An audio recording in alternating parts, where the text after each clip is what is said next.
Definitely be. Oh, that's sweet. It's sweet of you guys. I appreciate that. Yeah, I'm excited for it. I'm excited for it. Every stream that I do is technically a charity stream. You see, we have the donation bar on the top, so I'm always trying to encourage fundraising and such. We have a little system in the top left where as people support the channel. Oh, speaking of which, I smacked my microphone just now. Speaking of which, I need to make sure that I add the points from the raid itself. But yeah, as people support the channel, we're adding to this point total, and every 100 points, I donate $5 of just my own money to the charity fundraiser. So doing a lot of charity focused things on the stream, of course, which is always great. And the game day is always so fun. It takes a lot of planning, and of course it's a lot of work leading up to it, but it's a lot of fun, and I'm excited to see what this year holds. It feels like this will be my 11th year in a row doing the Extra Life Marathon for charity, and it feels like every year is better than the last, and I'm excited. It's always a fun time. Thursdays and Saturdays. Let's see. Yeah, what time will I be wrapping up? It'll probably be usually what I do is I start at around noon-ish on the game days, although it depends.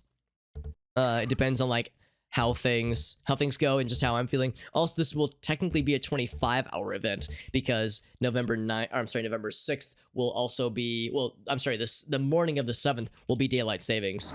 So that will inevitably make things weird. Oh, hello. Speaking of things being weird. There we go. So that will complicate matters. But yeah, we'll see how it goes though. I'm definitely excited. And it's gonna be a wild heckin' time. Boop. There we go. Alright, so I'm hearing questionable noises on the other side of this wall. It's gonna listen. I hear a lot of infighting. At least I think that's what I'm hearing. And when monsters fight each other, we win. Like, we're the ones who benefit, obviously. I bet if I press the use button on something, things will open up. They sound so angry. Okay, well, I think... Let's go ahead and open things up. Well, let's just see what we're missing. Yeah, they're fucking each other up, all right. That is precisely what they're doing.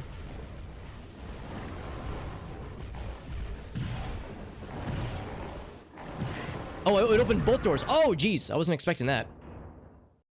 That's interesting. I wonder what instigated them to fight each other. Because we were fighting these dudes in here. I'll open them both up. Like, doing that causes a bunch of crap to start happening.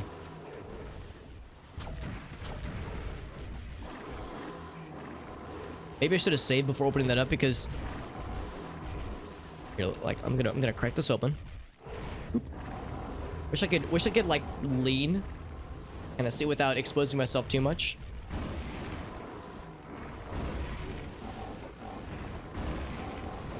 Oh, right, they like to sneak up on me.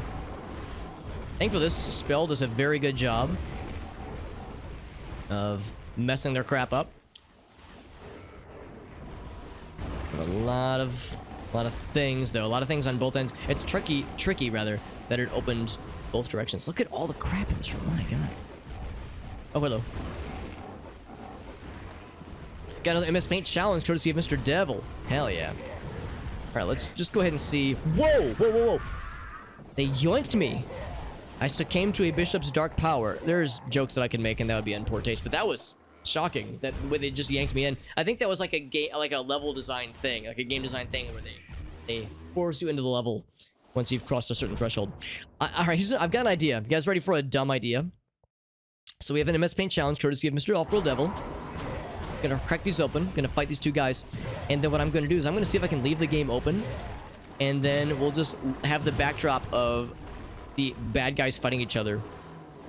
Excuse me, while I am conducting the MS Paint challenge. Because I like the idea of them all kicking the shit out of each other while I'm just, chilling. So let's see if I can do this. So once again, we put our ear to the wall and listen closely. You'll hear the dulcet pitter-patter of demons and monsters and magicians fighting each other, mages and such. Since there's so many dudes and dudettes in that room, I think I want to wait a beat for them to work out their differences and arrive at a diplomatic conclusion to whatever scuffle they're having.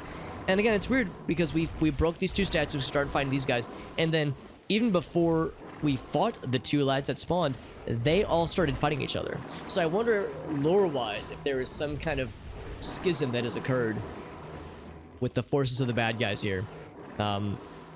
What's the last thing that happened? We in the previous level, we picked up some kind of gem and placed it on a pedestal. Maybe that gem, the placement of that pedestal, does some kind of thing to cause bad guys to get mad at each other. I don't know how preventable the appearance might be. Or if they just don't give a shit. Well, yeah, I mean, I guess once you're 4,000 years old and you are a space travel technician of sorts that has magic powers, I guess, yeah, you just kind of don't give a shit. And it's like, honestly, I am a space wizard and I can do whatever the fuck I want. Which, understandable, honestly. Pretty understandable. Oh, crap, I pressed the wrong button. Sorry about that. So yeah, if we're listening in, you can still hear them doing their thing. But I think it's calmed down a bit. I'm gonna save. That's what I did last time, is I didn't save. I just jumped on in like a fool. This time I'm gonna be a smart man. Setting aside time for the movie, yeah. That's kind of how I feel, Dave. I feel like I'm bad about that, because I want to read the first book first, and that'll take a while, because I'm really bad about reading books. I take forever to get around to them, so yeah, my backlog for movies and TV shows and books and video games, to an extent, will always be something that will embarrass me, unfortunately. Yeah, alright, so let's go ahead and save. I'm gonna go and open the door. See how bad things are. So you can hear things are fighting each other. However, these guys are like pretty unbothered. Here, I'm gonna jump in here. Woo! So if there was fighting amongst like different factions, it looks like the big horned lads have won very decisively, except these guys are still up here. Oh, are they spawning a new guy? I think they're like spawning new bad guys or something. Oh, they popped out of the windows. That's what it was. They popped out of the windows. Maybe what I'll do is just chill in here for a bit. Ouch. I don't want to back myself into a corner too much. Just a little bit of corner backing. And the good news is this lightning spell makes very short work of these big boys. But there's a lot of them and only one Alex. Only one me. Ouch. A lot of monster corpses in this room. I'm running out of ammo for my big weapon, at least. I don't think they're spawning new ones. At least I hope they aren't. Gosh darn it. I gotta get good. Mini-series. Oh, and sci-fi, right, yeah. That's a fair point, too. I understand that there's a lot of adaptations of Dune over the years. Maybe not powers, necessarily, but it's more of an accurate extrapolation of past and present day. Interesting. So it's like people kind of is it that people revere them as having superpowers, but in all actuality they're just really smart, and they are able to like suss out trends in the data, that kind of thing. But people like think or act like it's superpowers, because that's an interesting angle as well. You know what? I think they are spawning new lads. I tried to say new dudes and new lads, and I started to say new dads. I hope they're not spawning new dads. Although, if they ask me if I'm winning, son, yes. The answer is always yes. I'm always winning. Alright, so let's jump out of here. Oh, okay, can't go out that way. Jump out this way. I want to see with my own eyeballs if they're spawning in new dudes, new boys. If they are, then we're gonna have problems. Whoop. They are. I think I just saw the dude wink into existence in front of us. So this is an unending conflict. There's some items that I want in here, except to get to them, I have to get past these big boys.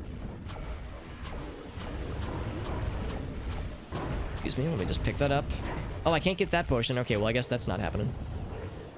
This is going to be a weird one because... Ouch. Because there's a lot of shit happening in this room. Holy moly. This is going to be a weird one. They don't know about Space Guild navigators. Never seen them. Or they're rarely seen even by their handlers. They just rely on the guild, but they don't know about the details. Interesting. Okay. You weren't a fan of the sci-fi one? I've heard mixed things about the sci-fi series. Stretch the budget though, yeah. Some comfort food void, very nice, dude. How you been feeling, by the way, dude? I think we just killed one of these lads. One of these dads with the door opening and getting stuck upon him.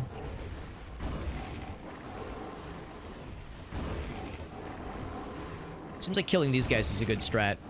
But if they, and I think they are infinitely spawning new dudes, this could be a problem. I think I will not fuck around with these glass lads here, because that's not going to get us anywhere. Okay, I was going to try to get the ammo, but I guess that's not happening. I think the strat is we just got to run. Run the fuck away, get as much ammo as we can along the way, and try to, like, squeak by and with all the infighting. You know, one thing that is nice, we do have an invincibility item that gives us invincibility for, like, something, oh shit, something for, like, 30 seconds, maybe? I got telefragged, are you kidding me? So I can't walk over those pools, then. They're very cheap when it comes to movies. Yeah, that makes sense. That makes sense. Costuming's good, though. Fancy hats, very good. Hat game is usually on point on sci-fi. That's good. X-rays, blood tests. Some kind of lung disease. Okay, yeah. Well, as long as they're figuring it out, man, I'm sure that shit is frustrating, but if they're getting closer to sussing it out, then that's good news in my book. One of them had birds in the hat itself, like a bird nest inside the hat, because that sounds delightful. Chilling otherwise void, that's good. I'm glad you're able to take some time off, bud. That shit sounds not funsies. I'm sure it's not on your list of things to recreationally do. 0 out of 10 would not recommend getting sick with some kind of lung thing again. Oh, look, it's Adam. Hi, Adam. How you doing, buddy? Oh, look, it's Alex. Hello, good to see you, buddy. Looking forward to some D&D. Well, specifically not D&D, but some tabletop games in our future. I know we were talking on Facebook in our group about the notion of getting a game to go in sometime in November, which I'm excited for. Should be a good time. Also, looks like whenever the dudes walk into the pool, they warp around. So I think, oh, maybe it's not that they're. All right, let's experiment a little bit more here. I'm wondering, maybe it's not that they're respawning. Maybe it's that they're warping in from other locations, and that's why it looks like they're popping in. Because maybe these are like teleport pads for them. So maybe we should stay and fight for a bit. Oh, that guy just got telefragged, by the way. That was dope. He just got telefragged, and then I wasn't paying attention to my health. What I need to do is have my health potions selected forevers. What a nerd. It's correct. Accurate. Guilty as charged. And some water. Thank you very much, my friend. It's good to see you, Adam. Maybe it's butterflies. Is this what this is? This image? Oh, yes, they're butterflies in her not in her hair, but in her hat, which is delightful. Yeah, agreed. Good hat game. That's one thing Sci-Fi Channel has going for them, at least. Good to see you, Sebasto. Imagine streaming. I like to do it from time to time. And the good news is my internet is behaving once more. I mentioned at the beginning of the stream, but I'll mention it again. I actually had an ISP tech come out to my condo yesterday. Looked at a couple things, and didn't see any issues with the internet proper, so that was not really much progress, unfortunately. However, I did take the suggestion that Arctic gave me like a week or so ago. I took it a step further than what I started with previously, because when I first started having these issues, Arctic suggested that I try experimenting with with targeting different Twitch servers through OBS. And I did initially, oh god, I've backed myself into a corner. I initially did, however, I only was looking at the Chicago servers, because there's 2 Chicago servers for Twitch. And I was experimenting with targeting those manually. And that was good for a bit. Well, actually, it wasn't good. I didn't really see any difference. So I just assumed that those 2 would be my best shot, and everything else wouldn't really be worth it. Ouch. Oh, my dead corpse got yoinked. Got yeeted. However, I did some more experimenting last night and found that if I target literally any server except for the Chicago servers, then my internet does great. It's annoying because for a while I was just using Twitch's auto recommended setting, where it just automatically grabs whichever server has the best performance, quote unquote. However, that was causing me to target servers where I would have a maximum bitrate of like 2,000. I should be able to do about 5,000. So that was frustrating, and it's a shame that the auto function doesn't seem to be working very well for me, at least. Not saying that it doesn't work for other people, but for me, it doesn't seem to be playing nice. So it's annoying, but oh, they just spawned in more friends. It's annoying, but the workaround clearly is to just say, all right, well, we'll just target servers manually. I did some experimentation last night and found that if I I actually have kind of a list that I've curated of like an ordered list, that is, to see like which servers would most likely do best for me. See, I want to stay and fight because there's so many bad dudes, and I think if I try to push through, it's gonna get bad. However, it's already spicy right now. There's a lot of lads, a lot of boys, and they are not back in town. They're in fact quite dead. I froze a guy right on the portals, which is good. Now I'm worried that if I get too close to... Oh, I gotta drink a potion. There we go. Let's grab that, and let's also... Whoop. Oh gosh, this is getting weird. Thankfully, it looks like some of them are farther away. This guy needs to go the fuck away. I think if I step on the pools of water, it'll try to teleport me somewhere, but it'll telefrag me most likely, so I probably shouldn't touch those. Whoop, whoop, whoop. Let's switch over to the full heal. I can get to it in time. There we go. Of course, I'm getting disastrously low on ammo in a lot of ways, but we are killing the bad guys, which is good. Ouch. Now we're back to the basic level. Basic weapon. And fighting these guys is always annoying because they block every other shot. Oh, look at that. Portals are opening. That's good. So this is progress. We'll just kind of chill with him for a bit.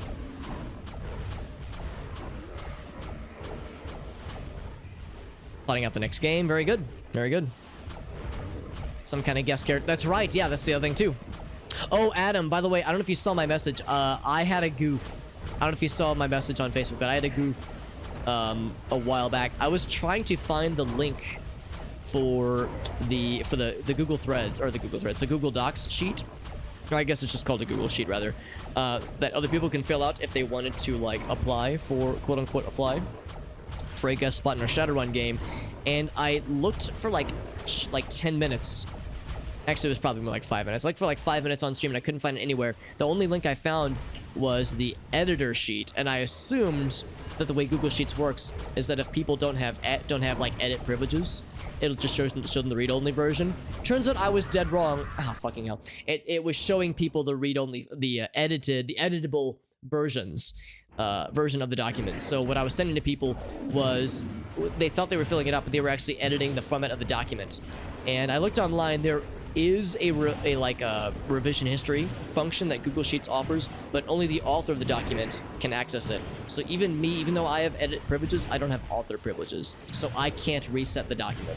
So I was gonna ask to see if you wouldn't mind looking on Google Sheets to see if we can get that fixed up, get the version history reset, or not the version history reset, but revert back to the previous version, because I fucked that up. Also, YouTube video. Whenever it's a really quick video, I try to just do this for free. The only stipulation is that if somebody redeems like 10 5-second videos, then I'm gonna have to put the kibosh on it. But if it's a once in a while thing and it's really quick, like less than a minute, or like ideally less than 30 seconds, and yeah, it's like, nah, it's not worth the 6,000 channel points. Those are so expensive. That's the reason I do the channel point system and having a cooldown. It's like, I think Awful Devil is one who pointed out, it's like, basically it's to prevent any kind of, basically to prevent the stream from just devolving into an Alex watches the videos stream, which can be fun. It's just, those aren't the kinds of streams I necessarily want to do. I enjoy watching those kinds of streams, but yeah, it's not really my kind of vibe personally, so I try to keep things rolling, you know, keep things moving. But I do like the things that people share. 9 times out of 10, I usually enjoy them a lot. Even if it's something I don't necessarily understand, or like a reference I don't get, I can still appreciate them from afar.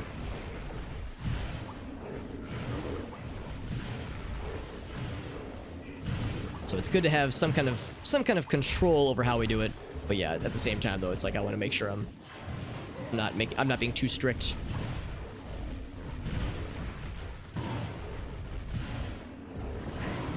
These guys are such bullshit. These are probably my least favorite enemy to fight, and we see them a lot. I bet the fighter class would do better with fighting them than I do, because, or the mage class or the cleric class, because their stuff is so projectile based. The fighter's more up close and personal. Damn it! I hate the when it hits the wall like that and it just canceled out. Would you please die? Oh, fucking hell, the other guy got me. God damn it. Proficient in the weirding way, which is space karate. So, weirding way, is that like an actual canonical term, or is that like a phrase that... Is that like a meme on something? Because if that's like the actual phrase, then I'll be impressed. Oh god, I'm stuck. I'm not surprised that this level's kicking the shit out of me. Who could have seen this coming? That the game's final area would be hella spicy. I can't even... There's so many bad guys, I can't even, like, walk through to pick up more ammo. Here we go. Oh. I have to be careful, though, because they're warping in and out. That means there's more potentials for telefragging. Basically, I want to get more ammo, because I keep running out of ammo in very inopportune times. Some more on the sides here. There's lots of crap here, man. Holy moly.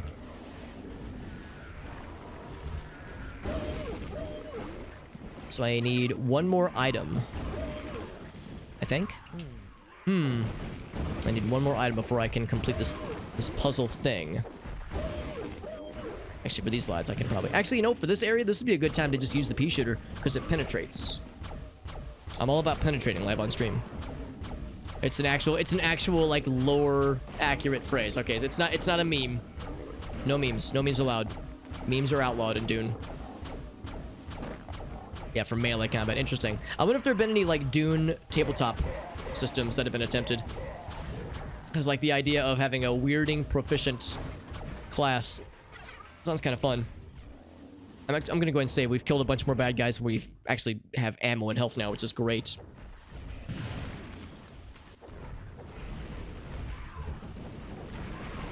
The dudes are still warping in. However, a lot of them are pretty sufficiently weakened, based on the fact that by the time they get here, they've already been fighting each other for some reason. I don't know why they're fighting each other, but I'm not gonna complain.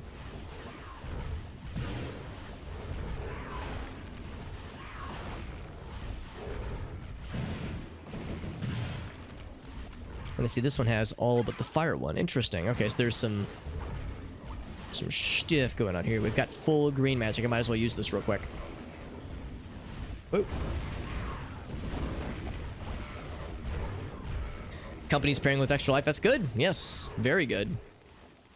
Set of cards of secret lair. What secret lair? Oh, Magic the Gathering. Oh, I see what you're saying. Yeah, I think last year, Wizards of the Coast did some kind of special event thingy for Extra Life with regards to Magic the Gathering. I can't remember what it was, but they did something, and it sounds like they're up in the ante this year, which is great news. That makes me very happy to hear. Extra Life has been around for a while. I think it started in 2008, so in many ways it's one of the... I don't want to say it's one of the longest running streaming charity event thingamajigs, but it definitely has been going on for quite a bit, which is pretty impressive, so I think that's part of why it's probably getting quite a bit, relatively at least, quite a bit of attention from other companies, that kind of thing, just because when it's been going for that long, that definitely adds to people's incentives to want to participate, companies' incentives to want to participate. It's a very nice thing. Oh, he warped away. Where'd he go? Had kids draw the cards. Oh, that's fun. Then professional artists would like refine it. Yeah, turn it into like the actual drawings and monsters. That's awesome. That's so fun. Thank you for sharing that out. That sounds delightful. That's very heartwarming. And real quick, here, for anybody curious, if you want more information about Extra Life, there's the stuff. There's the stuff right there. If you want more info about Extra Life, if this whole time you've been thinking, Alex, I'm glad you do the charity stuff, but I don't know what Extra Life is, and at this point, I'm too afraid to ask. It's like Andy Dwyer in Parks and Rec when he's like, I don't know what the other percent... I know what 2% milk is, but I don't know what the other 98% is. And at this point, it's been so long, I'm too scared to ask. If Extra Life is your 98% milk, I don't want you to be too scared to ask. That link that I just posted, or rather that kind of blurb, not so much the link, but the blurb I just posted has a bunch of deets about Extra Life in general. Ouch. Oh, good. As well as a link to my specific fundraising page on the Extra Life site. The basic gist is that it is a fundraiser for the Children's Miracle Network. Whoa, more friends. Oh boy, let's go ahead and save. Actually, I'm gonna back away a little bit more, and now I'm gonna save. It is a fundraiser for Children's Miracle Network. That is, of course, Children's Miracle Network is a non-profit organization that helps to pay for medical services for sick and injured children. In fact, the nice thing about Extra Life is that it is just a fundraiser. It's not like, technically it's an organization, but the organization is just like, it's not a subsidiary, it's just wholly owned by Children's Miracle Network. So the nice thing about the Extra Life stuff is that Extra Life doesn't like take a cut of the funds that get raised. It just all goes directly to CMN, to Children's Miracle Network. So I don't take a cut, like I don't handle the money. Extra Life doesn't need to take a cut of it at all. Of course, there is an administrative overhead that CMN, that Children's Miracle Network, does take on. Also, I have literally 1 HP. I was trying to switch to my full heal. Unfortunately, the menuing takes a bit to scroll to. But anyway, so yeah, so I don't take a cut. Extra Life doesn't take a cut. Children's Miracle Network does, you know, like a lot of non-profits, because it's a non-profit, they need to, you know, be able to keep the lights on. They do have some administrative overhead, but according to the peer reviews that are conducted by those kinds of watchdog groups that rate non-profits and charities on like how honest they are with the money that they raise and how much actually goes towards the things that they say they're going to spend it on. According to those kinds of reviews, they always get top marks. I actually just looked a couple weeks ago, and they were consistently in the getting 90 out of 100 plus ratings, if not higher. So I'm always proud to say that Children's Miracle Network does really, really well. They're a very worthwhile and competent non-profit that they've been in the game for a long time. They know their shit, and they're helping sick and injured children year long. Extra Life is primarily known for the big Extra Life fundraiser that happens usually in late October, early November. But the reality is that it's a year-long operation, and of course, Children's Miracle Network is always going on. Sick and injured children always need more help, always to have more needs, and need financial assistance. So it's a very worthwhile thing to be involved in. It's something that I'm always happy to talk about until I'm blue in the face. And I appreciate that Extra Life itself is doing very well. I'm glad that like more people are getting involved, more companies like Adam has said are getting involved, which is really heartwarming to see. So the nice thing about being around for a while like Extra Life has is that it means that there's like a greater likelihood that a company has heard about it and wants to be involved in some way. And of course, you know, we're still technically in the midst of a global pandemic, and in addition to COVID being awful, other bad shit still happens. Cancer, heart stuff, lung stuff. I mean, you know, other illnesses and injuries never stopped happening. So it's been a dire time for a lot of folks, and kids especially. So that's where the charity stuff is the good shit. Also, Hidden Gem, good to see you, friend. Some Raven software stuff, yes, absolutely. Activision's been, yeah, that is one unfortunate notion of the current state of what I think it would be considered Raven software. To be honest, I actually always assumed that Raven software went under or went away, because I know that the team officially, unofficially doesn't really work on anything other than Call of Duty nowadays. So yeah, I always just assumed that like it either got removed or just got renamed to something else, because yeah, I don't think Raven software is anything other than working on the Call of Duty games for a while. It's unfortunate, but I mean, I guess that's just what the money is, for better or for worse. That's just how it do. Secret Layers, Art Magic the Gathering. Okay, alternate Art Magic the Gathering, right. And it's legal for tournament use, which is nice. We were actually just talking a few streams ago about how there's some kind of Lord of the Rings special promotional event happening with Magic the Gathering, and it's likely that those event cards will not be tournament legal, probably, or maybe definitely, maybe it's already been confirmed. But I know that's one very important part of the Magic the Gathering audience, are the people that want to play competitively. So if it's like a fun, you know, if it's a fun meme card collection, or maybe not memes, but if it's like a fun card collection that's like interesting for hobbyists but not anything for competitors, it's probably not as exciting. But yeah, if there's like the notion that the competitive folks can actually use them, I could see it as being very exciting. I just like the pea shooter for fighting these guys specifically. It's good to see the Hidden Gem gamers. I hope you're doing well, my friends. And yeah, I'm right there with you. I like this game. I would say I'm much more of a Heretic guy. Heretic I adored, and in ways I actually liked it more than Doom 1 and 2. In some ways. In other ways, I think I prefer Doom 1 and 2. But yeah, Heretic was a real treat. This game is good too, but it's so difficult, man. I mean, I think we're starting to wrangle this level a bit. But this game and this expansion in particular has been real spicy. They keep spawning in more friends, but the spawns are very targeted. I don't think these are random spawns, so I think once we finish fighting them, I think we'll be in good shape. And I've got a decent bit of resources, so these guys keep poking me in the butt. And if you're gonna poke me in the butt, at least buy me a nice steak dinner first. think that guy just got obliterated by a telefrag. Love to see it. Oh, I was trying to go for a full heal. God dang it. I was saying earlier how this is likely going to be a game that I play once and only once. I might come back and replay Heretic at some point in the future, but I don't really see myself replaying Hexen ever. Kind of like Call of Cthulhu, Dark Corners of the Earth. There's things I like about this game, but there's so many things about this game that are fucking bullshit. So I will, after a certain point, I'll be glad to have said that I'm done with it, that I've played the game, that I'm done with it. But yeah, no immediate desires to replay it anytime soon. The game is quite a thing. Although I say that, I'm playing as the mage class, which is arguably the hardest class to play right now, so... as the mage is very much a glass cannon, and even his cannon abilities are questionable. I thought the cleric was much stronger with his spells, and with his and of course he had a pretty good melee attack too, so... I feel like the mage just hard mode on top of the game already being difficult. And of course, I'm playing on normal difficulty, so I'm not going completely silly with hard mode, but it definitely is something. We're just warping in and out of every place. It's interesting that when they step into the pools, they warp around, but when I step in, I just does nothing for me. So these are like special pools. Special pools for special fools. Longtime partners, yeah, that's awesome. Buying the vanity cards for the cause. Hell yeah, Adam, I love it. Any kind of thing that encourages nerdy self-indulgence, I'm all about, baby. I try to snipe these guys from afar. Okay, alright, that's how it's gonna be. Trying to take a pot shot in my banana cage, Bilbo. Alright, I guess he's not taking a pot shot in my banana cage now. Drink a potion. Try to thread the needle. There we go. I have a feeling that once we've killed all the bad guys, that they'll spawn like however many more waves there are left to go. Once they're done spawning all these lads, then we'll actually start to progress the level.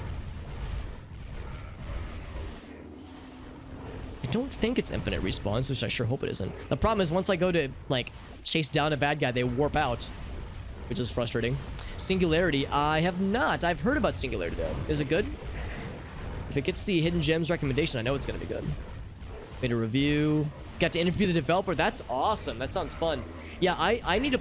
sounds like I need to follow up with that game, because I've heard of it, but I didn't really...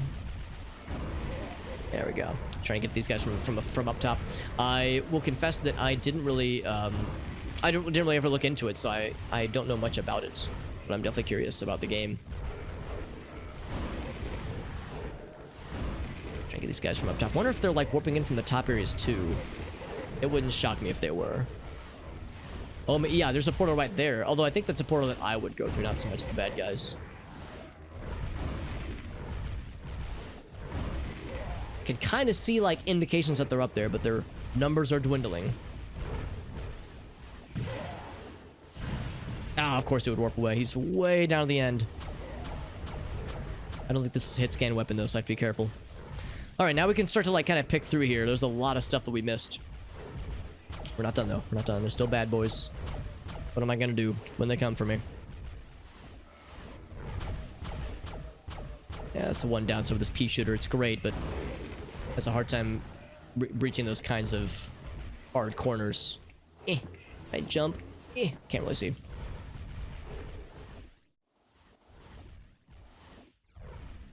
And I should be saving more often. Let's save again. Save early, save often. That's how we say it. Playing co-op, baby. I've actually heard the co-op for this game is pretty good. Which shocked me, yeah, because I would have never guessed that co-op would have been much of a thing for this game in particular.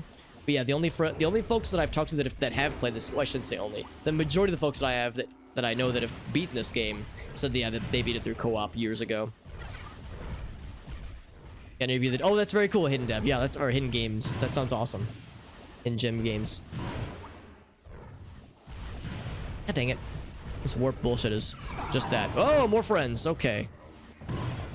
So, is this the last enemy archetype? I think it might be.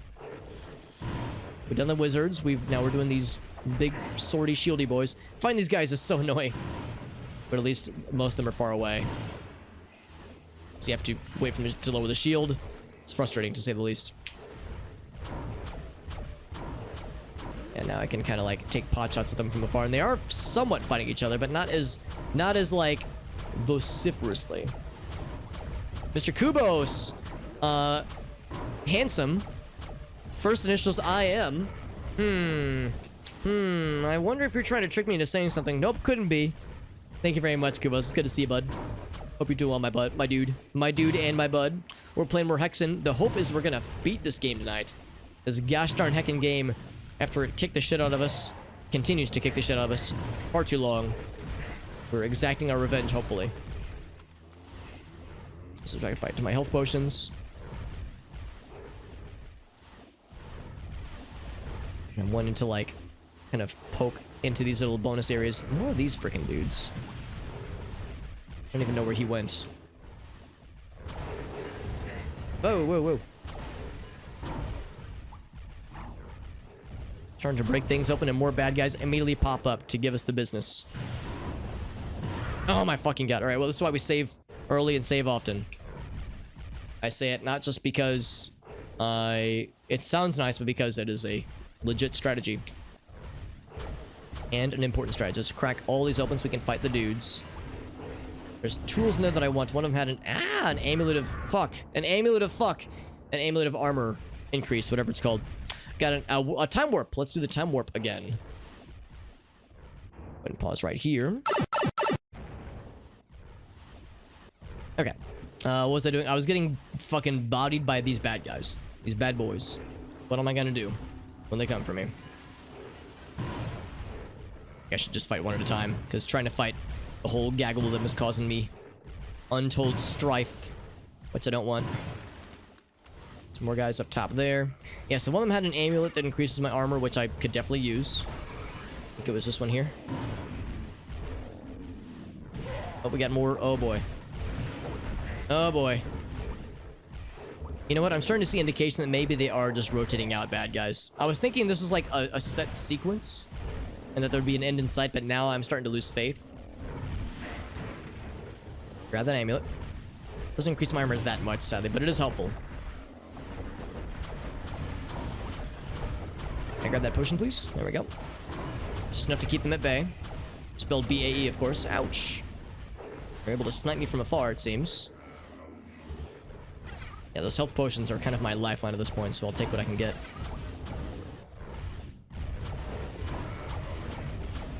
Get some armor. I'll take that. Oh, now I'm stuck. There we go. So I'm just trying to, like, squeak by and grab any bonus items I can muster.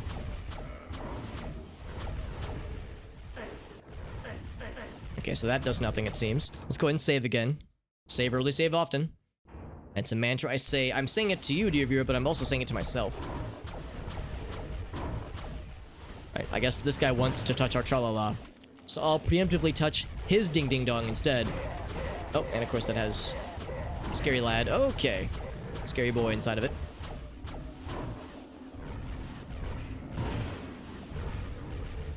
Alright, so of course this is a dead end for now. We're probably going to need to do things to raise up those stairs at some point. Ouch.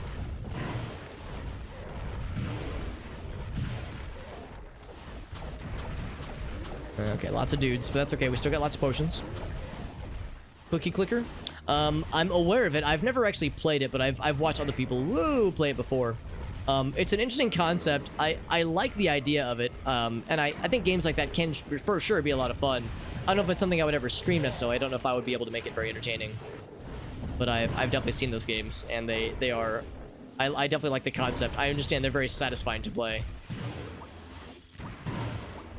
It, like, scratches a very human itch that a lot of us have when it comes to organizing those... something like that, managing something as prosperous as a cookie-clicking, cookie-baking empire.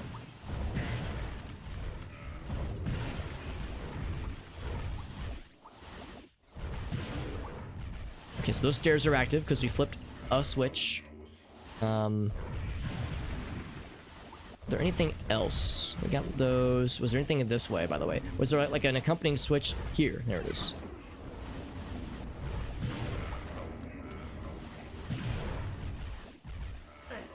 Yeah, so these all are equally mysterious right now, it seems. And save again. So it seems like the only way forward is the staircase that we just saw. This looks special, though. Ooh, fancy. I feel so academic right now. And I don't mean that because I'm using lightning to kill bad guys, but I mean just the density of books. Time to get learnt. Like a just chatting kind of thing. Yeah, I could see that. I mean, I've watched other people stream it, and I think it can be cool. I just don't know if I would be able to make it very interesting. But it'd be good, like, yeah, that'd be a good, like, something semi-mindless to do while like chatting, while talking about other stuffs. It's not a shabby idea at all. In fact, that's the opposite of a shabby idea. Crush. Very dark in here. Very dark and scary. Oh, that's cool. In the dark, the purple potions look kind of red. Blood potions. Gonna go and save once again. So this does not open, unlike the other ones. I'm not like other bookcases. I'm not like other girls. I'm not like other bookcases. More armor. That's good. Yeah, this bookcase has armor. That's what makes it different. 2014 web browser. Yeah, it's fun, but the Steam version. Oh, that's cool. There's like more variety now. That's kind of nice. I don't know if I've seen that then. I think I've only seen the web version. That actually sounds kind of neat. I was gonna say, I hear unsavory things.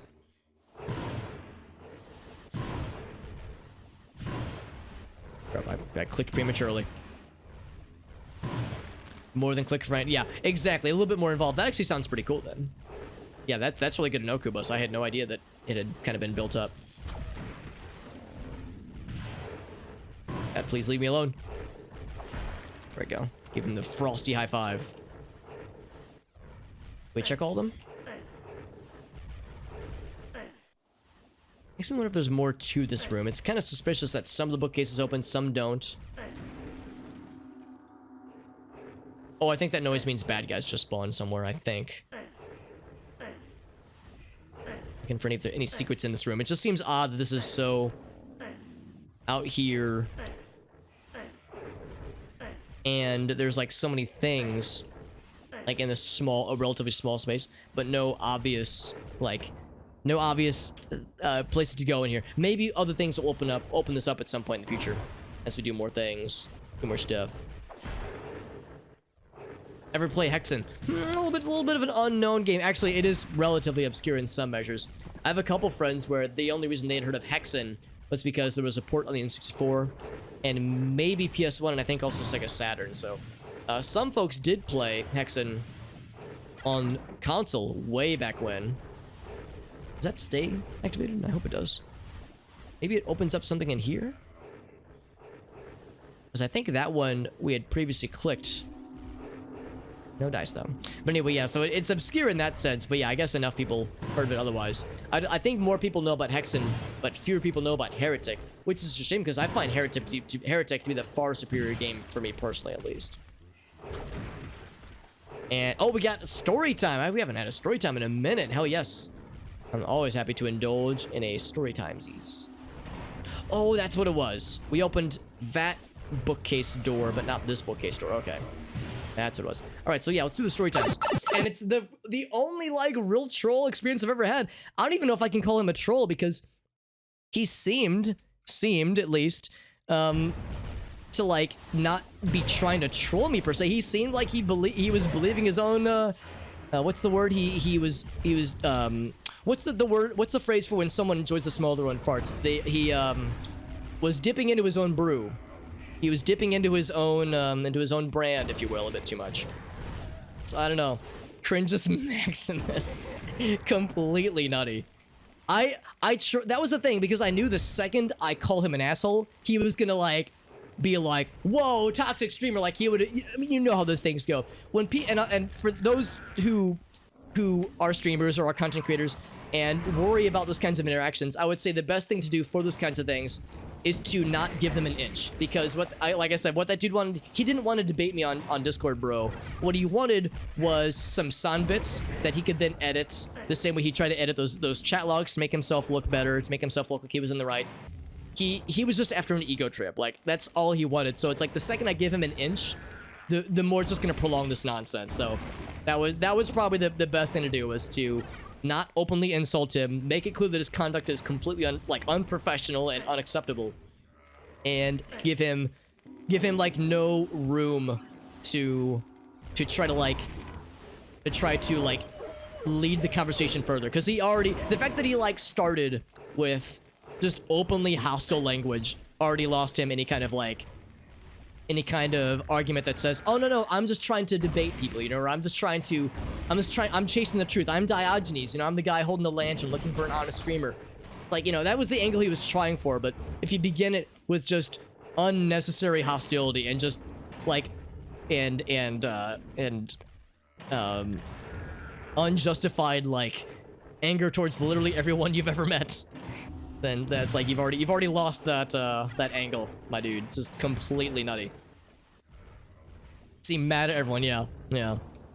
They believe their own words. Yeah, that's the thing. Like, I think it's one thing to be a troll, because to me, when I think of a troll, I think of like kind of tongue-in-cheek, like they're in on the joke. But then this dude, I don't know, it's like if he was trying to troll me, I guess it was successful, because I, as far as I could tell, would believe it. But it seems like an awful great length to go by like keeping the joke up by messaging all these other people on Twitter and getting banned on multiple platforms multiple times. Like, if it was just a troll, it's a lot of energy for a single troll event. Found the Reddit through the account he was using. Is this Reddit account still up, I wonder? I would say not to post it, because I wouldn't want to look through it anyway. Oh, here's the video from Mr. Whale, by the way. What's this video?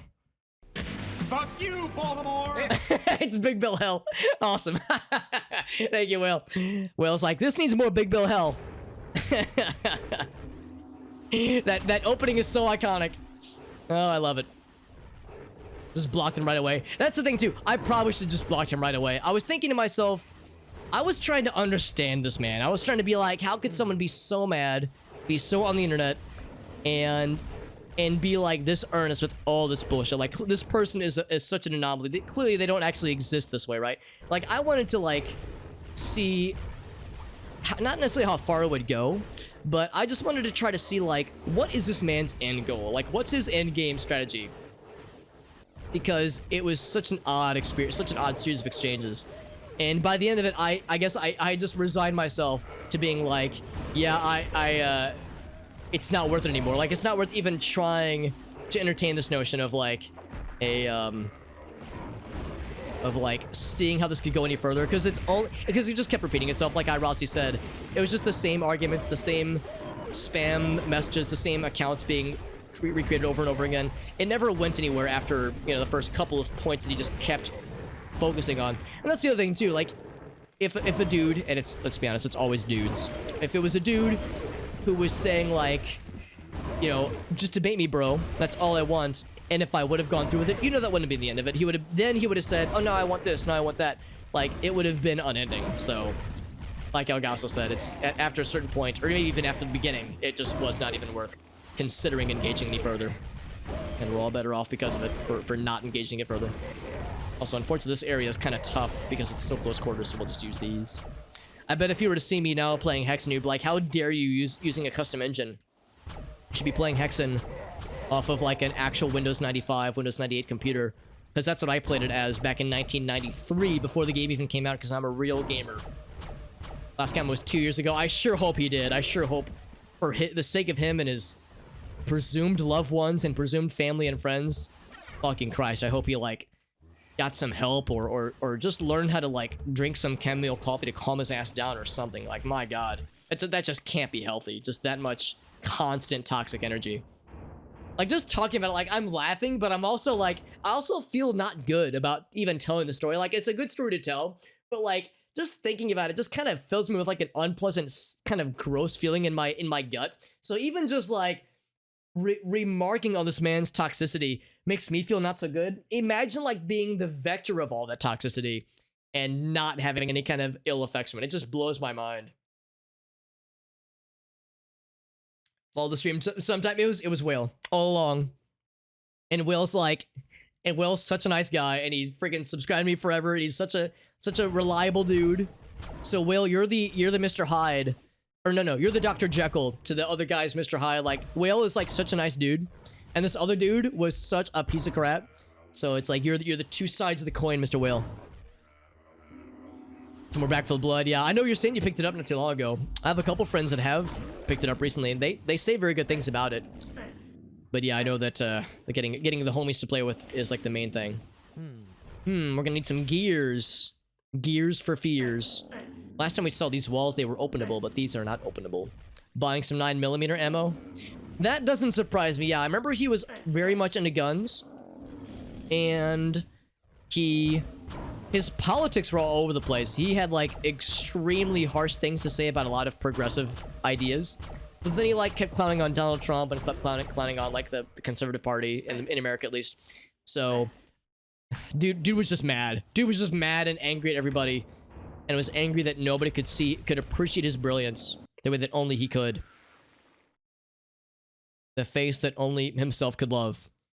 The anti-cheat stuff. Yeah, that's the other thing too. I've heard the DRM's been problematic, and there's been some criticisms about like the company that made the DRM, some of their off, out of game antics, that kind of stuff.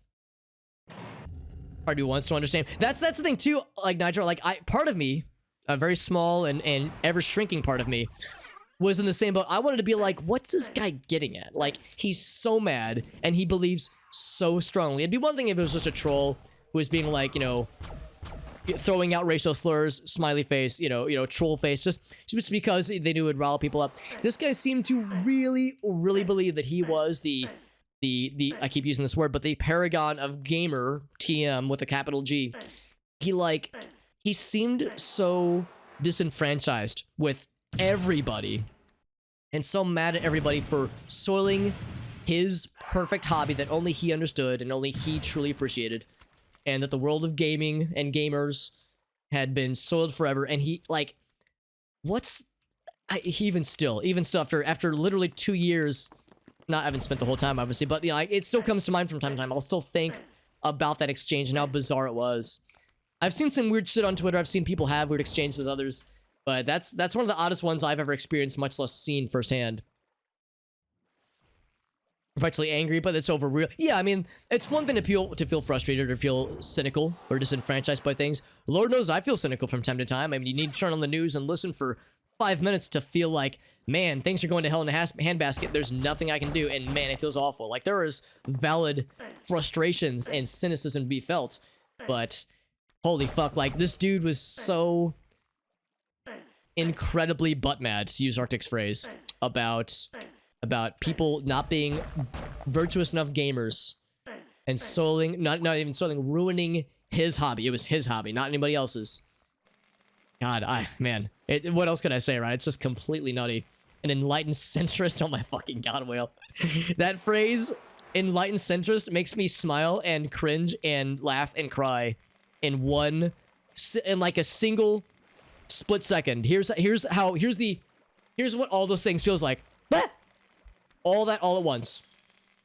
It's typical haha fun. Yeah, exactly, Nitro. Like, there was something else there, and I wanted to try to understand it. I was thinking maybe if I can understand him, I can like have some kind of conversation with him that will make him realize how uncool it is to just harass people online. Like, clearly this, because here's the thing, I think this guy is, maybe even was, smart. I don't think he was a dumbass. I think he has an enormous ego, and I think that ego is because he's probably a pretty smart dude.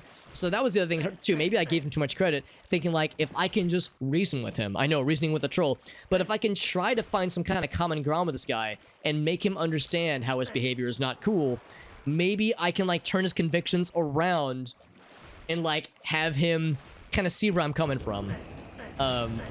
And it didn't work that way. It did not happen that way at all. So lessons were learned. A lot of my Alex tells a streamer or tells a story type of redemption, you know, the storytime redemptions, a lot of those redemptions boil down to Alex learned a lesson that day. So that was a lesson that I learned that day. Actually, it was the course of a couple days. Oh, hello. It was the course of a couple days, if I recall correctly. And yeah, that was the thing. And what bugs me the most is that he almost did, I think, like, respect my choices. Because, like I said, at one point, I told him, like, if you keep bugging me, I'm just gonna block you, man. I don't like blocking people on Discord, and I mean that. Or on Twitter, what have you. Like, I don't enjoy doing it, and I try not to. But, like, you know, I'll have to, because you're being such an asshole. You're being such a fucking monster to me and my friends. Holy shit. Who hurt you, man? And he was like, okay, fine. And he backed off for, like, less than 24 hours, but he just couldn't resist the siren call of being mad at the internet. Being mad on the internet, rather. Holy moly. Yeah, still boggles the brain. Boggle. Whoa, hello. Just snipe these guys from afar. I think that's the other end we saw from, like, across that main hallway. We saw the other portal on the other hallway. I think that's where it's gonna pop us out. Poop us out. Got some more dudes, and I can't actually shoot them because the auto aim assist is hopefully arching at too sharp of an angle. Oh, guess I'll just jump down. Eh. Actually, for that matter, how did I get here? How did I get here? Right here. Alright, so anyway, let's go ahead and drink a potion. I think there was one other potential direction. It was down here. Oh, these fucking guys I gotta save, because these guys will be forever respawning. These guys never stay dead. No one's ever really gone. Ouch. Okay. And then there's one of these guys, I think. Okay. And I was low on health too, apparently. So I would save before going into this. Let's kill these guys if I can before venturing down that way. Except it looks like it can't clear that gap. There we go, that should work. There we go.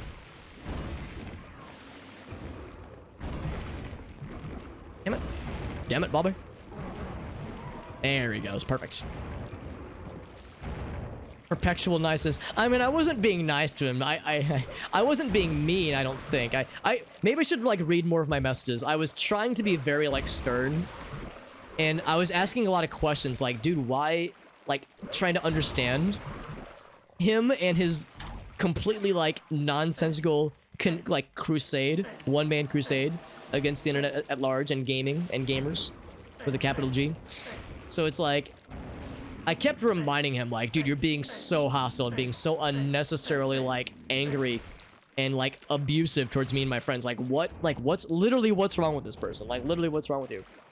So, I kept being very stern, but yeah, I tried really hard to abstain from, like, from getting angry or making him seem like I was angry, because that's what he wanted of it. Well, I shouldn't say it's what he wanted, but I think it would have given him, you know, an anger boner if he realized that it was getting to me. So I just tried to, like, be the disappointed dad. You know, I'm not mad, I'm just disappointed. I was nice that well, that's sweet to say, Awful Devil. The long and short of it, I just don't know how to handle that situation. Oh, we got the gear, by the way. I just didn't know how to handle it, so I was like, I'm just gonna go about it the way that I think might be the best way. But yeah, it was not from a philosophical, like, I know how to handle this properly situation. It was a purely like, what the fuck is this, and how does anybody get any sense out of any of this? Holy moly.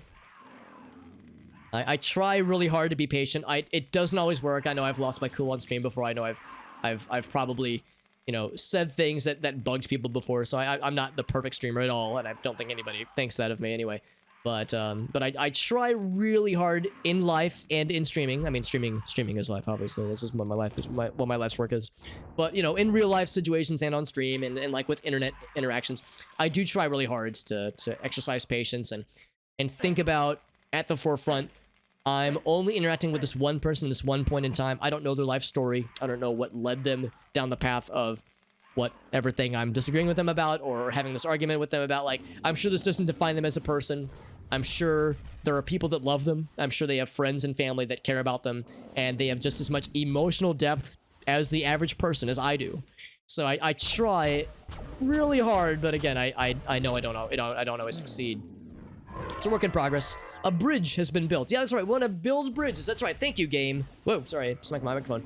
Thank you, game, for illustrating my exact point. We want to build bridges and kill bad guys. Hell yeah. Some good shit. Go fuck yourself. Yeah, that was what most of the interactions that I saw, at least on Twitter, boiled down to. Where he would characteristically be, like, overly abusive and toxic towards someone. They would engage with him for, like, a few minutes and then be like, what the fuck is wrong with this person? You're blocked. Get the fuck out of my face. Yeah. Yes, that I did observe that a number of times, completely understandably. I guess this is how we get back to where we once belonged. Yes, it is. So we can warp back and forth to and fro with whenever we want to. Look at this little happy courtyard. So pretty. I was gonna say I can awaken them, my child. Awaken, my child. The nice thing about this weapon is that it's not very strong, but it is nice for long ranges and is pretty reliable. So long as you can get past these kind of these like hard edges, like right here, it's like I'm having a hard time hitting that guy because the collision on the hard edges is a little bit, well, we'll say not generous. But I think it's just about a hit scan weapon, which is nice. Just about. Whoa. Whoa, whoa, whoa, whoa. Whoa, whoa. Okay, I'm gonna drink a potion. Oh, I can just jump up, actually. There we go. I'm thinking being up here is good, but now I'm starting to question my decisions. Grab a potion. And jump down. Oh, I can't jump down. He's body blocking my shit. Woo. Yeah, it's better to be in the open. I can dodge a little bit easier from down here.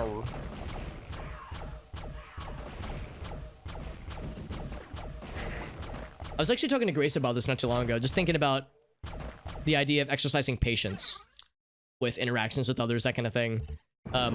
Whoa. That was cool. Oh, that was cool. I like that effect. Right, so I want that weapon, that item. That's a very good item to have. There we go. Because we were having some kind of conversation. I think I told her a story about something, and it wasn't the gamer story, the angry gamer story, although that is a fun story. Why can't I pick that up? There we go. I was telling her a story about something, and I can't remember what it was, but I remember after the story was over, I think I was telling her about a work interaction that I had where there was some kind of disagreement and, you know, trying to find common ground with people. And she like kind of thought for a second. She was like, you're really stoic with your emotions, which I take as a compliment. And she meant it as a compliment. She said, you know, very measured with your emotions, which was a nice thing for her to say. And I know I'm not always that way, but I try really hard to practice stoicism, to take a step back and try to, you know, let myself consider, you know, like, again, like the other person's point of view, or at least the other person as a human, as a fallible human with the same emotional depth that we all have, and friends that love them, and family members, you know, and a full life behind them and ahead of them, hopefully. And it doesn't always work. Sometimes I get heated. Sometimes I get pissed off and lose my patience, but I try really hard. Because it's tricky. It's tricky exercising stoicism. We're creatures we are creatures that are formed so much by our social interactions and our emotions, and it's hard to separate those things sometimes. And I'm always trying to find new ways to do it. So it's like it's a work in progress, right? It's a constant experiment of sorts. How to handle my emotions better. It's a fucking Mega Satan guy. I do not like fighting these guys, but it's something I'm always trying to explore with myself. How do I handle my emotions better? How do I, like, have more patience for those that are sometimes arduous, like, fucking gamer guy, that fucking gamer dude? Like, how do I, like, I think I handled that pretty well, but I remember for, like, a day or two afterwards, I remember it kind of bugged me, thinking, like, I felt frustrated with myself a little bit that I had to resort to blocking him, and I don't think I was wrong for doing so, but I remember thinking, like, how could I have handled that better? How could I have handled that better? And like, what could I do next time something like that were to happen? I'm not going to name any names, but some of you might remember there was an incident that occurred on stream a few months back or so where, again, I don't want to name names, but just because it's just not my place to do that kind of thing. But there was a chat member who, by all accounts, I'm sure, you know, is doing just fine otherwise, but I remember this person and I butted heads a lot on stream. There were a lot of times where there was, I like to think not arguments per se, but definitely disagreements, and like trying to resolve said disagreements about certain things. A lot of it was pretty harmless, but there's one instance where this person made some comment about how, like, I think the conversation was about cars, was about how, like, I think I mentioned that I drive a Prius, and this person said something to the effect of, if you drive people who drive Priuses are all, like, assholes. They're all douchebags who don't actually care about the environment. They just want people to think that they're virtuous. You know, it's just all an act. And I remember kind of calling that person out, being like, that's kind of mean to say, don't you think? Like, to just kind of say something like that. And then the person got defensive and said I was being sarcastic, and there was an implied, there was an implied, like, I'm just joking around kind of thing. But they didn't say it until, like, like, you know, after I called it out and kind of made it clear, it's like, that kind of feels shitty. Like, you know, if I were to say to you, here's the thing that you like, and I say, I think people that like this thing or use this thing are actually secretly assholes. Like, that's just kind of smacks of like just an unpleasant thing to say, right? And it kind of spawned a very interesting discussion, I like to think a constructive discussion about what kinds of things I'm okay with on stream, what kinds of like sarcastic, like, oh, I was giving the business, I didn't mean for it to come off toxic. And the person did apologize. I think they recognized eventually that, yeah, it was kind of maybe a little bit over the line. Because so oftentimes there's subtext that we miss out on when it comes to like text conversations. You know, there might be subtext that's easier when it's in person or even just through voice.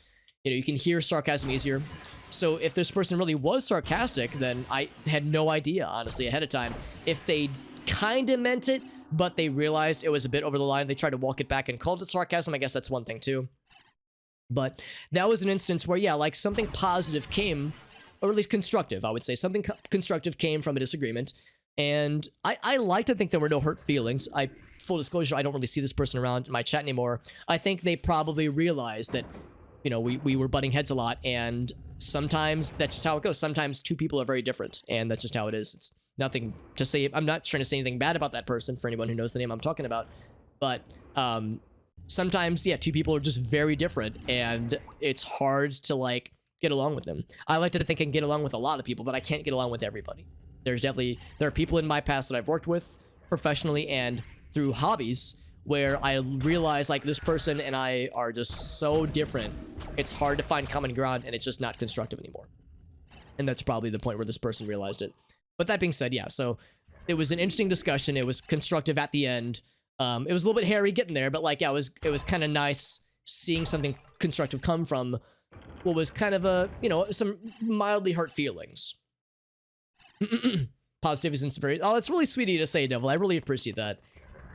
Less of a terrible... No, I honestly, like, everybody that's in the chat, Devil, Whale, Nitro, Elgaso, Arctic, I feel like everybody that's in here right now is always like really easy to get along with. There have been times where, like, I would say a thing and multiple people in chat would be like, Alex, I think you're full of shit. And that's valid, honestly. I could be full of shit. That is a valid thing to say, or a valid opinion to have. And we would have disagreements, but, you know, we all would usually, I would say really 100% of the time, we all, you know, stay civil. Never does it, like, turn into insults. Man, I've seen some streams where things get heated and things get spicy. Oh, that's where shit can get weird. So, and I'm grateful that never has happened. The only time it's kind of happened was with this one individual where it felt like, yeah, actual insults are being levied. And there were apologies that were made, and yeah, there's been distance not ever since, but not too long after that, some distance was applied. And,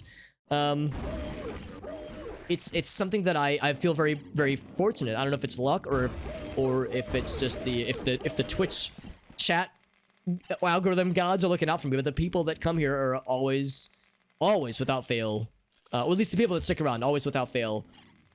Even when there are disagreements, everyone's still chill and everyone's still, like, friendly, and people come back and, like, we can talk about games again. We can all, like, joke around and meme to each other. So I rarely ever have to worry about like lasting damage. And the only time it ever entered my mind was with this other chat member who just, I don't think is really around here anymore. I hope that person is, you know, same with the gamer dude. I hope that person's doing well. I would imagine they probably are doing just fine, and that's all I can ever ask of anybody.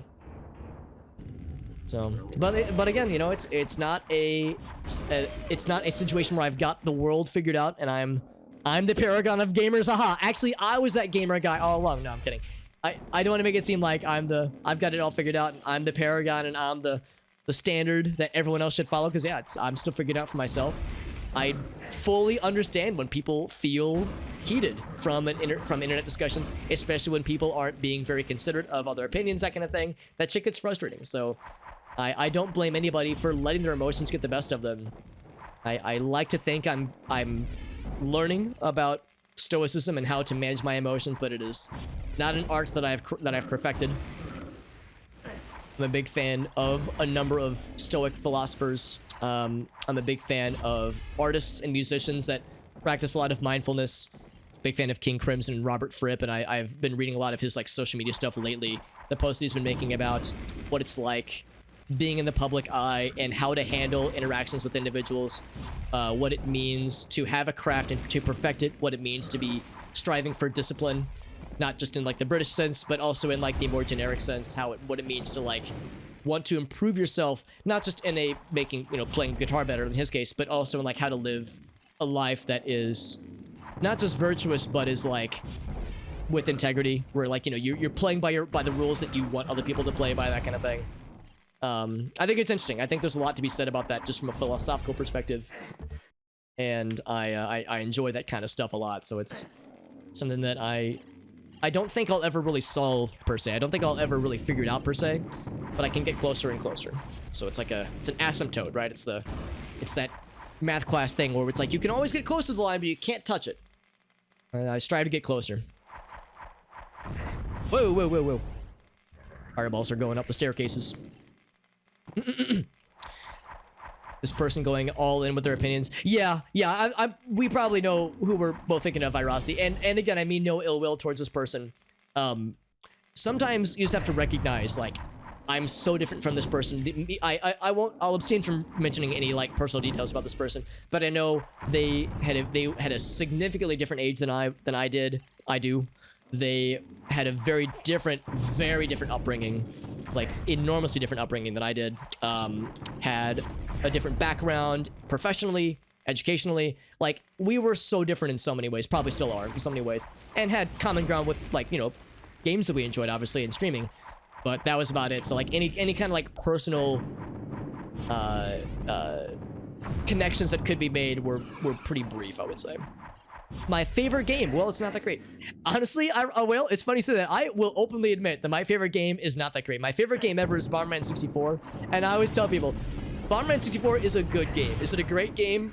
No, it's not. And I can say that fully, objectively, that it is not a great game. It's a fun game, I think. I think it's a fun game, and it's one I have deep nostalgia for, but yeah, it is not great. It is not great, but it is good. I would say it's a well-made game, and I loved what it did. And when people say like, I'm sorry, Alex, I didn't like Bomberman 64, my response is always, dude, I don't blame you, homie. Same thing when people don't like the music I like. I listen to a lot of weird shit, man. I talk about Robert Fripp and King Crimson. He makes some weird fucking music, and I love it, but I have no disappointment or unsavory opinions in my heart when someone says, yeah, I'm not a fan, because, like, honestly, how could anybody be a fan of this weird shit? Why do I like it? What the fuck is wrong with me? What does that say about me? I'm liking this nonsense, this fucking goobery ass bullshit. Also, I'm gonna save as he's spawning some bad guys.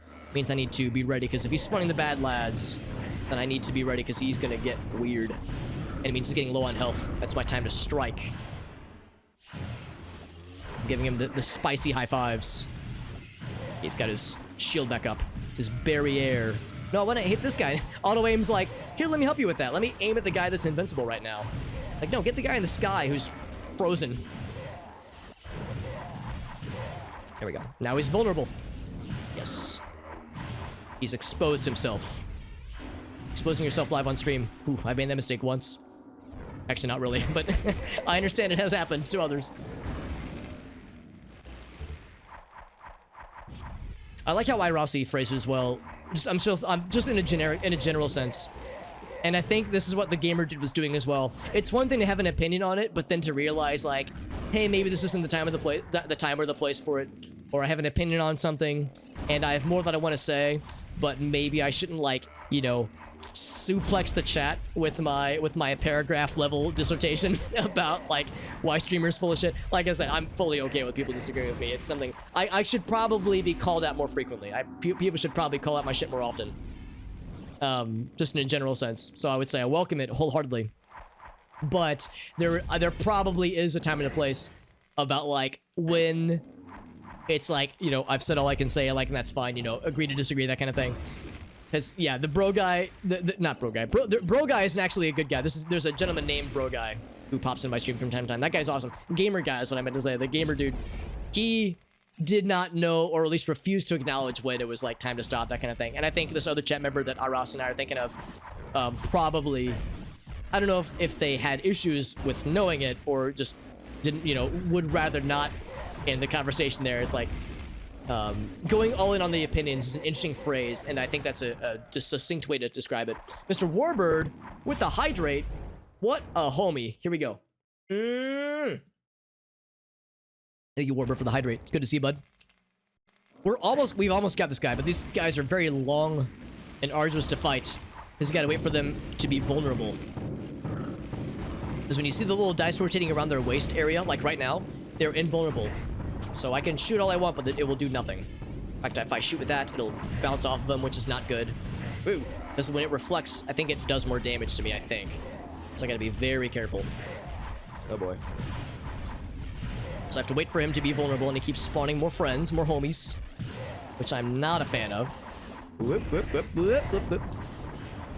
Damn it. Oh shit, oh shit, oh shit. I don't want to die. I've made so much good progress, I think. He summoned a lot of dudes, so that I think means he's getting pretty low on health.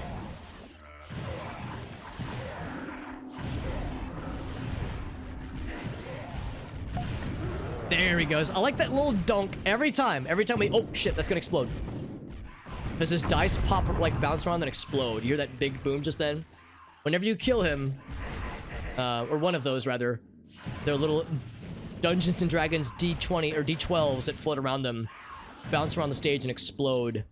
And a big old honking explosion. Excuse me. And then if you get caught in the explosion, you might die. It does a lot of damage. Yeah, fighting those guys is a pain in the ass. We got that shit though. Holy moly. Bringing heat to the chat, yeah. I mean, I try to be open and accepting of like differing opinions and welcoming conversations, and I would say I don't want to make this like a debate channel because I don't have the mental or like socialize, what's the word I'm looking for? I don't have the political acumen to like lead conversations proper, like, you know, to lead a debate proper necessarily. But I try to like encourage conversations about sometimes spicy subjects, political subjects, that kind of thing.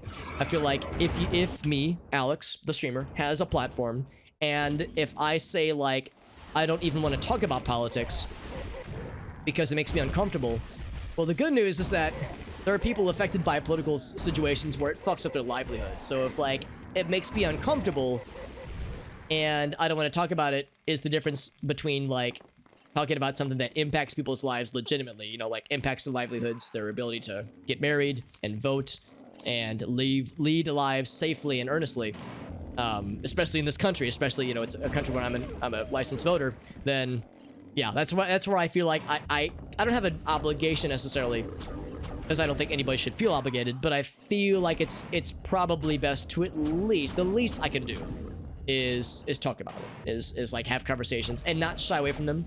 And this is not to say that streamers that do shy away from it are wrong.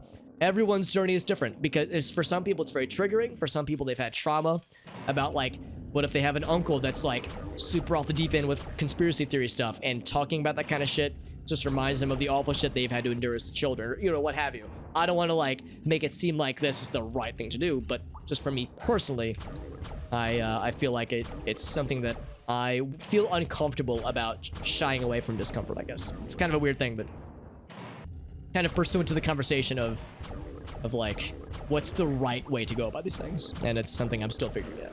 Got home from work, free food, nice, man. Oh, but didn't give you a break, man? I'm sorry, dude. That part is less nice. I'm glad you're here though, Warbird, and I'm glad that they got you some food, but forgot to give you a break, man. That's some bullshit, dude. That is some bullshit. Yeah, bringing the heat when the chat, we're all here having fun, yeah. There have been a few times where, like, somebody would enter the chat and very innocently bring up something that led to a heated discussion, which is perfectly fine. I've also observed times where people would come into a chat, mention something spicy on the news, and then leave. Or either leave or just keep quiet afterwards. It's almost like they were trying to, like, drop a deuce in the brownie bowl and be like, hey, this will make the stream weird now. And again, I shouldn't make it sound like they were doing it intentionally necessarily, but there have been a few indications where I was like, that's a little sus. Can I grab that? I cannot. Looks like the third piece to the puzzle for this wand that we're crafting, maybe. Or maybe it's just the key on the emblem that we saw on the wall. But I can't get it just yet. So we'll come back in a bit as we explore more. I did flip both these switches. I did. I did do it. It is done. And there's these things. Can I press use on them? I cannot. There's more fork icons. Oh, and more friends. I think these are probably enemies that are constantly going to be respawning, so I should not dwell. I should not linger in this accursed place. Although it did spawn them outside as well, which is a little bit odd. Let's go up. Ooh, more switches. Oh, wait, I've already hit these switches. So then what else is new then? Maybe there's something outside that is new then. That might be nifty. Oh, look at that. That's cool. So these are like the high tier weapons. Here's the blood scourge that we're making right now. We're in the process of making. Here's the cleric, big awesome weapon, and then presumably there's the sword weapon, or the fighter, like the ultimate sword weapon. So it's kind of cool that we're seeing indications of like what the top tier weapons for all these lads and ladies are. Actually, I guess they're all lads. Can I pop these? There we go. I don't know if popping them does anything. Teach immature people in your guild how to shock people. How to shock people? Do you mean like shock them, like shock and awe, or like with electric powers? Like the idea of being like, yeah, here's how you make someone afraid of you. Shock and awe. Is to inspire fear on the unwashed masses. Oh, it just controls the elevator. Okay. Nothing else out here. Maybe I just go back through the teleporter, but I didn't acquire. Oh, I got the gear. That's what it was. I got the gear. I think that's the thing we were going for. It was just the gear. And that was it. I think that was the extent of it. Yeah. Let's check one more time. Yeah, because there's the thing here, though. But I want it. Like, I mean, I can't crouch normally in the game. Now, what's interesting, when I go up to this wall and press the use button, I get the noise. If I go up to the wall, this wall, and use this noise here, press the use button, I get nothing. So that's kind of curious. I don't know. Or you know what? Gamer hours. I'm gonna remove my jacket. It was originally kind of chilly in here, that's why I put the jacket on, but now it is... It's fine, you know, it's not warm, but it's fine. And it would be worth my while to not let myself get warm. So I'm gonna disrobe. I'm gonna jacket off on stream. Phrasing, Alex. Intentional. Very much intentional phrasing. Gamer hours. Hell yeah. Alright, so yeah, I'm not sure if we need to come back here later to get that item. I feel like that is a key, literally a key item that we will need. We saw like a spot on the wall at one point in the previous areas where it looks like that item would go. But I don't see anything else that's here unless like you can't place anything there. Can I get up top maybe? I think we already did though. Yeah, I think that's what we had to hit those switches to open this spot up in the first place. So that's not it. If I jump out here, that's just the outside area. Yeah, I feel like we've seen all that there is to see right now, at least. Unless there's a sneaky hidden wall somewhere. Won't be the first time. Sneaky hidden wall was sneaky. Can I break these? I cannot break those. If I just focus on mine and mine alone. Yeah, I don't know. Alright, let's go ahead and get back to the main area. And I'm gonna fuck up this jump if I'm not careful. Seems like whenever I save, you ever notice that whenever I save, sometimes it lags a bit, which is kind of strange. Really pushing this game to its limits apparently. Alright, I gotta hit the switch and then I guess jump back up. Whoop! We didn't see that coming. Whoops. Wrong save. Back to my cleric.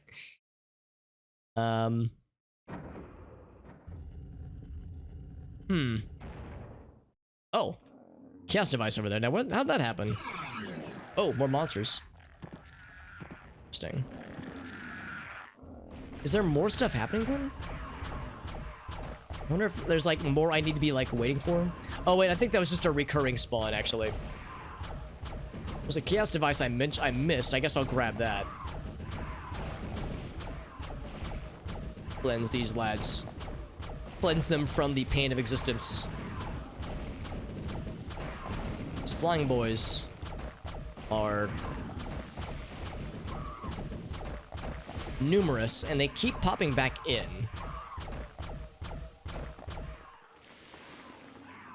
Of course, that is lowered back. But I think what happens is once you press the button, it cycles a few times. So it's not like you have to press it and immediately jump back on it. I don't think it's quite that strict. Thing over this way? Nothing, man. Yeah, I don't know. If there is something else that we're supposed to do here, I've yet to see it. Let's explore, though, because there was one indication there that I think a chaos device spawned, and those are kind of cool. Or was it, though? Was it over here? Yeah, this is still the same. The door closed behind me, so I can't navigate. It was like in the back areas. It was over there. Oh, maybe that's where I would need to go. Maybe I need to make this jump here. Yeah, there's nothing else.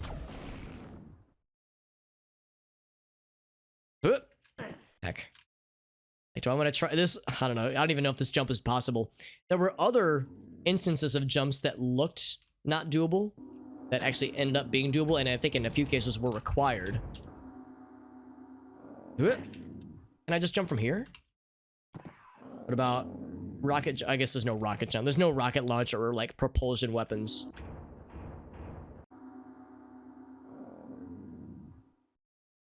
Almost. I'm gonna try it a few times, but if I don't get it, then it's probably fine. It's probably not required. In fact, this might even be the kind of thing where the game expects me to do other things, then come back to this area later. This wouldn't be the first time that the game requires some kind of backtracking. Ah, so close. What a tease. Speedrunner technique. Almost like technology. Speedrunner technology. There's definitely stuff in there. There's monsters. I feel like it's possible, man. I feel like it's doable. I have 2 gears, and gears would open up more bridges. Oh, hello.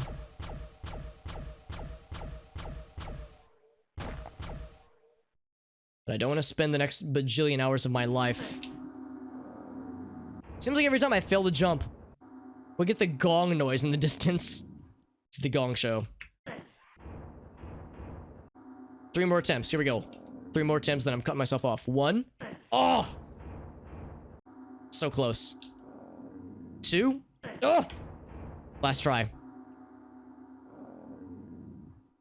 Okay, that's it. I've tried all I can. Otherwise, we'll be here for an eternity. At a certain point, you just gotta cut yourself off, man. It's like, it's not worth it. Not worth it anymore. Gotta make this jump. I gotta be a gamer.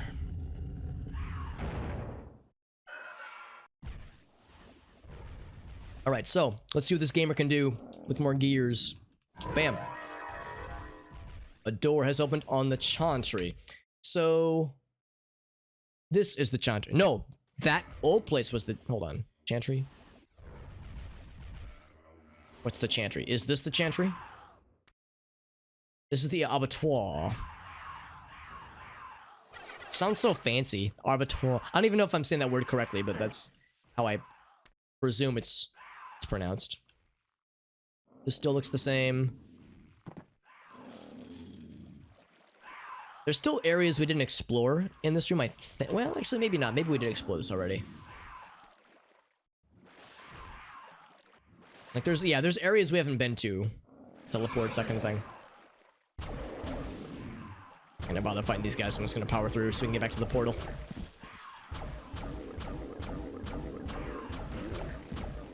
I'm not even using weapons that cost mana. Just trying to go efficient. Go fast? No, I'm all about going efficient. So maybe this was the Chantry. It is. Okay, so now a new thing has opened up. Oh, baby. Could this be a door that was closed? Maybe. Yes. I'm expecting this will summon some bad guys.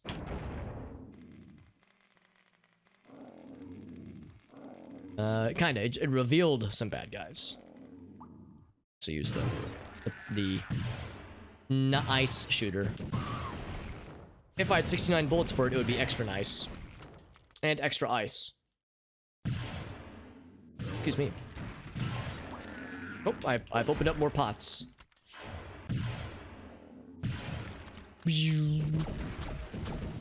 I bet all these are little pot monsters.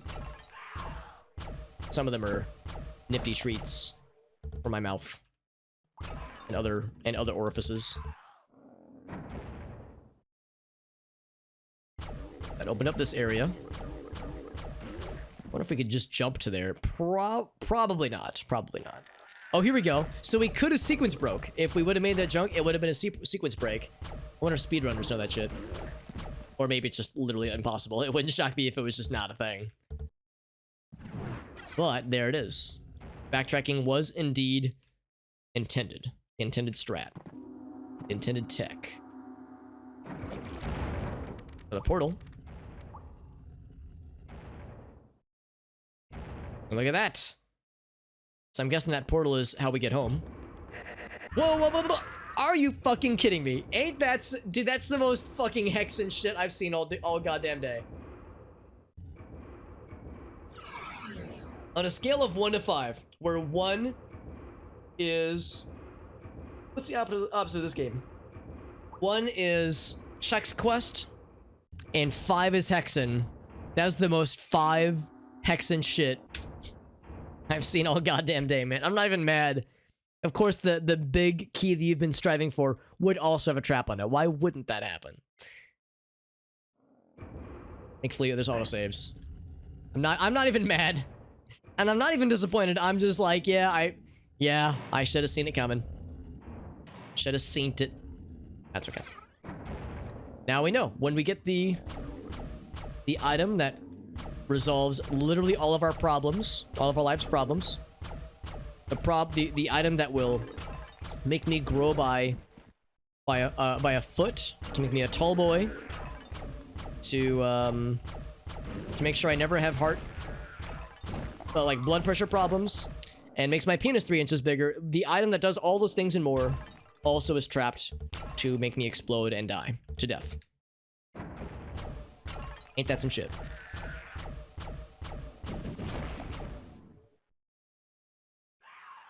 Alright, so thankfully the villains, the bad guys that are here are nothing to be worried about. It's the environmental hazards that are tough. Is stuff fun for Halloween, Mr. Derek? That's a good question. I know that a lot of times on weekends, me and the boys, being Arctic, Dave, and our friend JD, we would play some PSO on weekends, then maybe do some Gartic phone. I'm hoping to do something similar this weekend. We actually haven't had a chance to do games with the boys in a minute because I, myself, and other people have been busy between my work travel and also some family stuff I had last weekend. It was harder for me to schedule things in ways that worked with everyone else's schedules. However, I think this weekend should be a little bit better. We might be down 1 person, so what we might do possibly is the Sven co-op stages that Arctic and Dave and myself played. We 3-manned those for a bit about a month or so ago. We might do some more of those. We might do some SWAT 4. We were talking about doing some SWAT 4 as like a fun co-op games with the boys kind of game on weekends if we can't get the full squad together. I know that Persephone and I were talking the other day about doing some more Phasmophobia once our friend Coach is available. Coach and Chum were the lads we Phasmoed with previously. So we're talking about doing that at some point. I don't know if it'll be this weekend necessarily. In fact, it probably won't be this weekend per se, but just sometime in the future. So I know, like, in a general sense, there are some ideas as far as things that could be done in the future. This does otherwise. So yeah, as far as this weekend's concerned, nothing ironclad, probably nothing like horribly spooky. The one thing is that PSO is doing a Halloween event, so I do want to, Blueburst that is. Blueburst is doing some kind of Halloween event for the next few weeks, so I do want to engage in that. And also, I expect there will probably be some kind of Halloween event that Modloader will be doing as well. Modloader being the utility that JD and Gratafi and myself use for our Halloween randomizers, or Halloween, Ocarina of Time and Majora's Mask randomizers. Now we're back here. Really, we're back here of all places. What's new here? We did get the key, of course. So there's things I'm kind of looking for. There's also a game I've had my eye on for a bit. It's a game called Hunt Showdown, I think, or The Showdown. It's a PvPvE game, which I'm curious about. And I saw today that the game is 50% off, and they're doing a Halloween event. I don't know, man. It's just like Dave was saying. It's like I've been so good about not buying games. And I've got like a marathon stream coming up with a bunch of weird games planned, so it's like I don't know if I really have room in my schedule, so to speak, to pick up this game. And it's probably a thing I would want to stream. I've heard Hunt Showdown or Hunt the Showdown, whatever it's called, is apparently very good, and it's a very intense game. I don't usually do a lot of PvP games, but the fact that this is like a PvP and also PvE thing simultaneously, almost like a more old-timey, not necessarily medieval, but like a more like 1920s, not even 1920s, like 1800s version of Escape from Tarkov, but with less grind to it and more arcadey, I suppose. That kind of element to it. So like more like weird like flintlock pistols and like old-timey rifles and shotguns, maybe even some like zombies and magic and shit, like monster hunting, that kind of thing. But also you're like trying to outgun and outmaneuver other hunters from like claiming hunts and that kind of thing. It looks like a really fascinating game, and I love the idea of this gameplay loop. And I've watched other people stream it. It looks really cool. So I don't know. That's one I'm kind of got in the back of my head. I don't know if I'll commit to it, but we'll see. But it looks like it would be pretty sick. That lowered that platform. So there were other places to go here all along. How about that? How about them apples? In fact, I'll go and ask you guys if anybody else has any Halloween plans, just in general, that they have in mind, on stream or otherwise, just or even in person. I know my girlfriend has she's a homeowner now. She has a house, and she was talking about how she's gonna have some of her girlfriends over, and they were gonna like all hang out together and hand out Halloween candy together, just have it like a fun little girls' night, which I think is fun.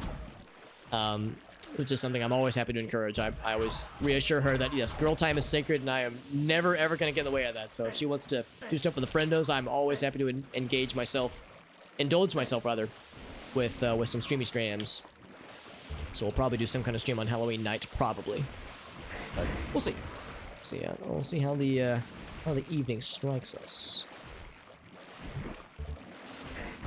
So say, I know these guys are going to continue fucking every butt that has ever existed, including but not limited to my own. Be healing up and probably, woo, and don't go off the edge, Alex. Do not do that. Some cages. And and a big boy. Another big boy. Boom, boom. Shooting past these hanging corpses is tricky because it is an obstacle to get past. I should save. Save often, save early, save often. Not a huge thing in the UK. Yeah, that's understandable, honestly, because Halloween is mostly really meant as a kid's holiday here in the United States as well. I don't know if you might have heard of like grown-ass adults doing like costume parties, that kind of thing. Under normal non-pandemic times, that's something I might consider if there were any friends who were hosting parties. I'm really not much for hosting parties myself, but attending them can be fun from time to time. But yeah, most of my friends are being pretty careful. So I don't know of any costume parties happening near me. But an excuse to party just in general, yeah. Excuse to party, hang out with the homies, and sometimes even dress up in cool, silly costumes. So I think that's pretty fun. And after a year and a half, honestly, of awful things, any kind of excuse to have fun and play around with the homies is something I'm happy to encourage. As long as everyone's being safe and, you know, not making sure they're vaccinated, making sure they're being careful, wearing a mask if possible. So it's important. Important stuff. That's weird. There was a dude who just was here suddenly. I wonder if he warped in. Certainly possible. Bouncing off the walls, just humping every wall I can find.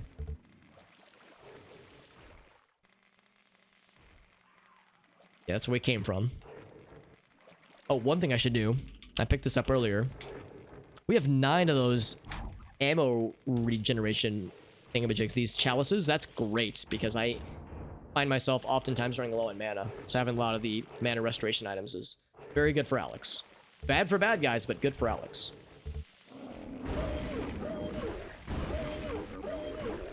So we don't get that noise anymore with relation to the choking gas potions, but we do get it with relation to lightning spells. Hearing the monsters suffer. Sounds so mean. It's true. Anti-bad guy streamer, Super Hobbit, says toxic thing. It's all true. It's all true. I said toxic things towards bad guys in video games. I posted anti-monster and anti-bad guy cringe on main. I'm gonna lose subscriber. The 90s S-tier horror movie franchise. That's a good point too. Honestly, yeah. There were some great movies back then. There's some good movies nowadays as well. I don't really keep up as much with horror movies, or really movies in general. I feel like I'm kind of not great about that. But I know of a number of friends who are big horror movie fans, and they usually don't have any lack of recommendations. They usually have recommendations on lock, which is good, because since I don't keep up very well, I kind of lean on my movie friends to give me the recommendations whenever I'm looking for a good one. There was a lot of great stuff, though, back in the 90s and the 80s, too. A lot of great movies and TV shows. Even, like, stuff for kids. Like TV shows like Are You Afraid of the Dark? Did such a good job of introducing a young Alex to... Oh, it toggles. And it crushes. Interesting. Oh, well, yeah.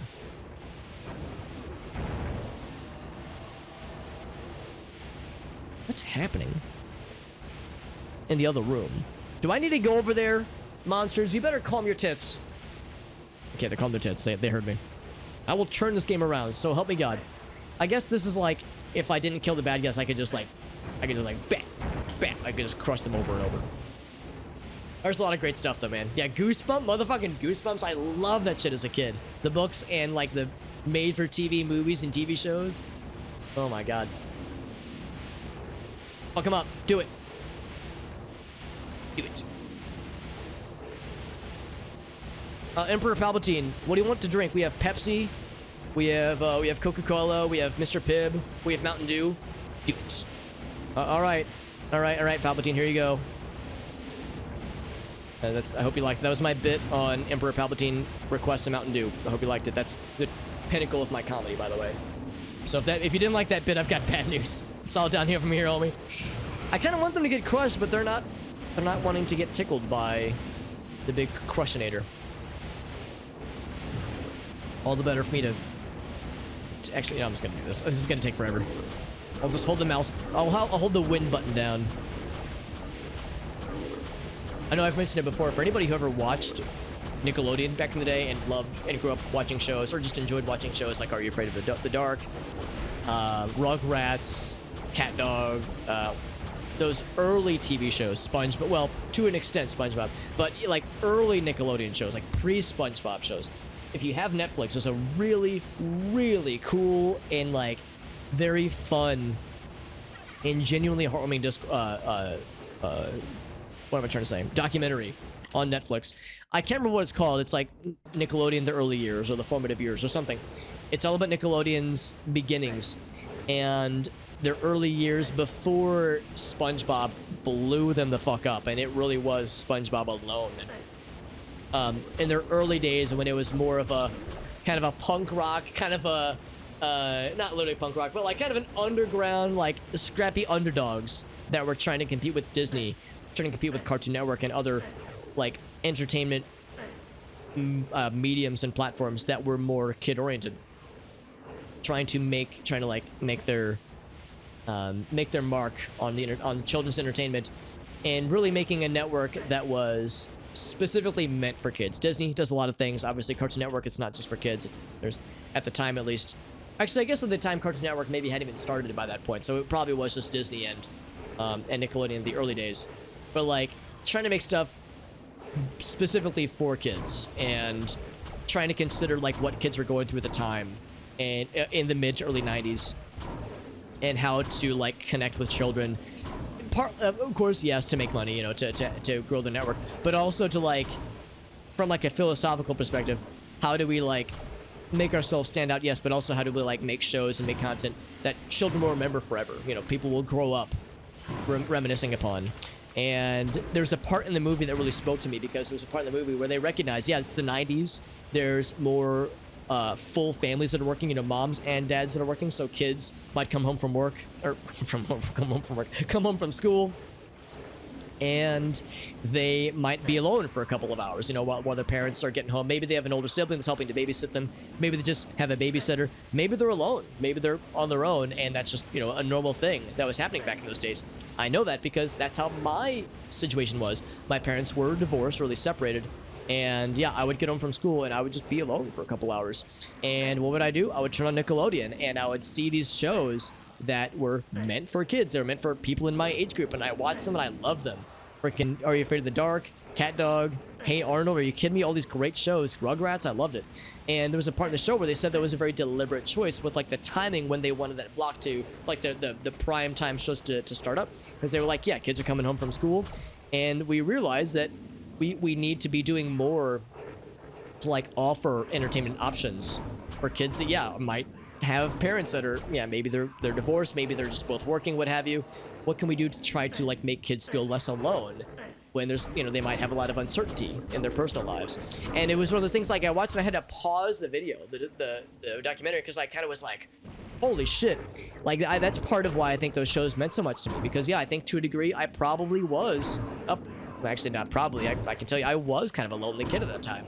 So like having these fun cartoon shows and having them to be like a good thing, like talking about with my friends, that kind of thing, it really did kind of provide a nice and like genuinely pleasant thing to look forward to after I got home from school. You know, less uncertainty for, you know, if my mom was gonna have to stay late for work, and you know, when we'd eat dinner, that kind of thing.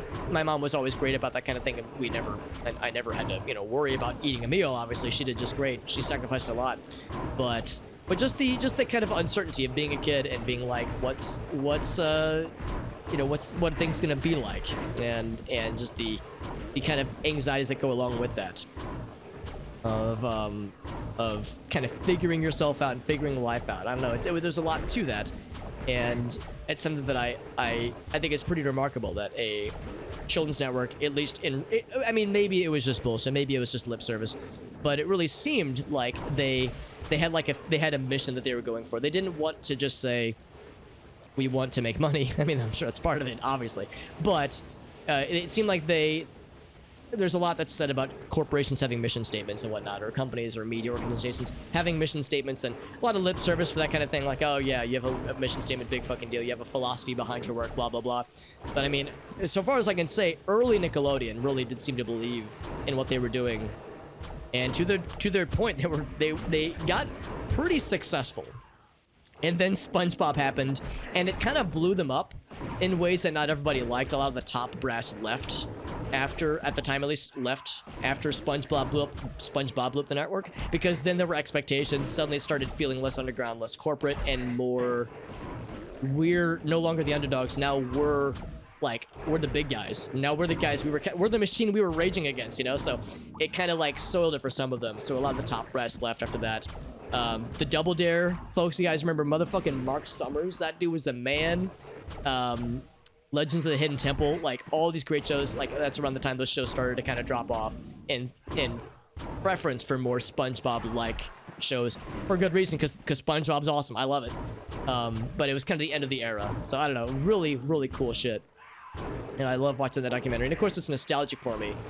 But yeah, just that point where they were talking about how, like, what can we do to make kids who are stuck at home feel less alone? It's like, holy shit, like that was probably like really significant for young Alex, and I probably never really understood it, or like I probably like recognized the effects, but I probably didn't appreciate it as much as I can now as an adult. So I don't know, something very, very special about that, I think.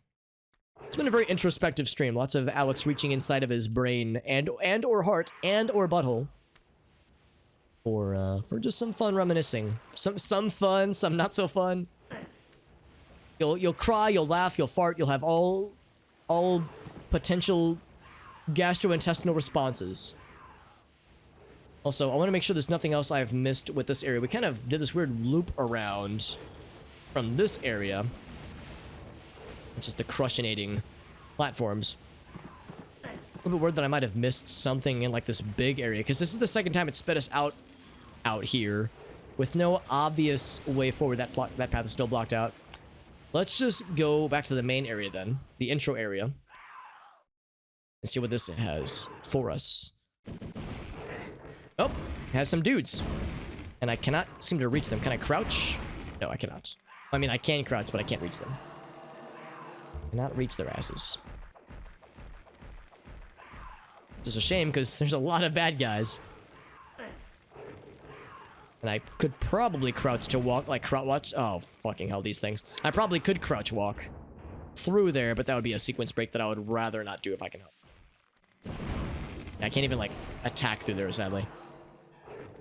Alright, we got the presumably infinitely spawning floating skeleton friends. Oh my fuck, and these guys are also popping in, which is great.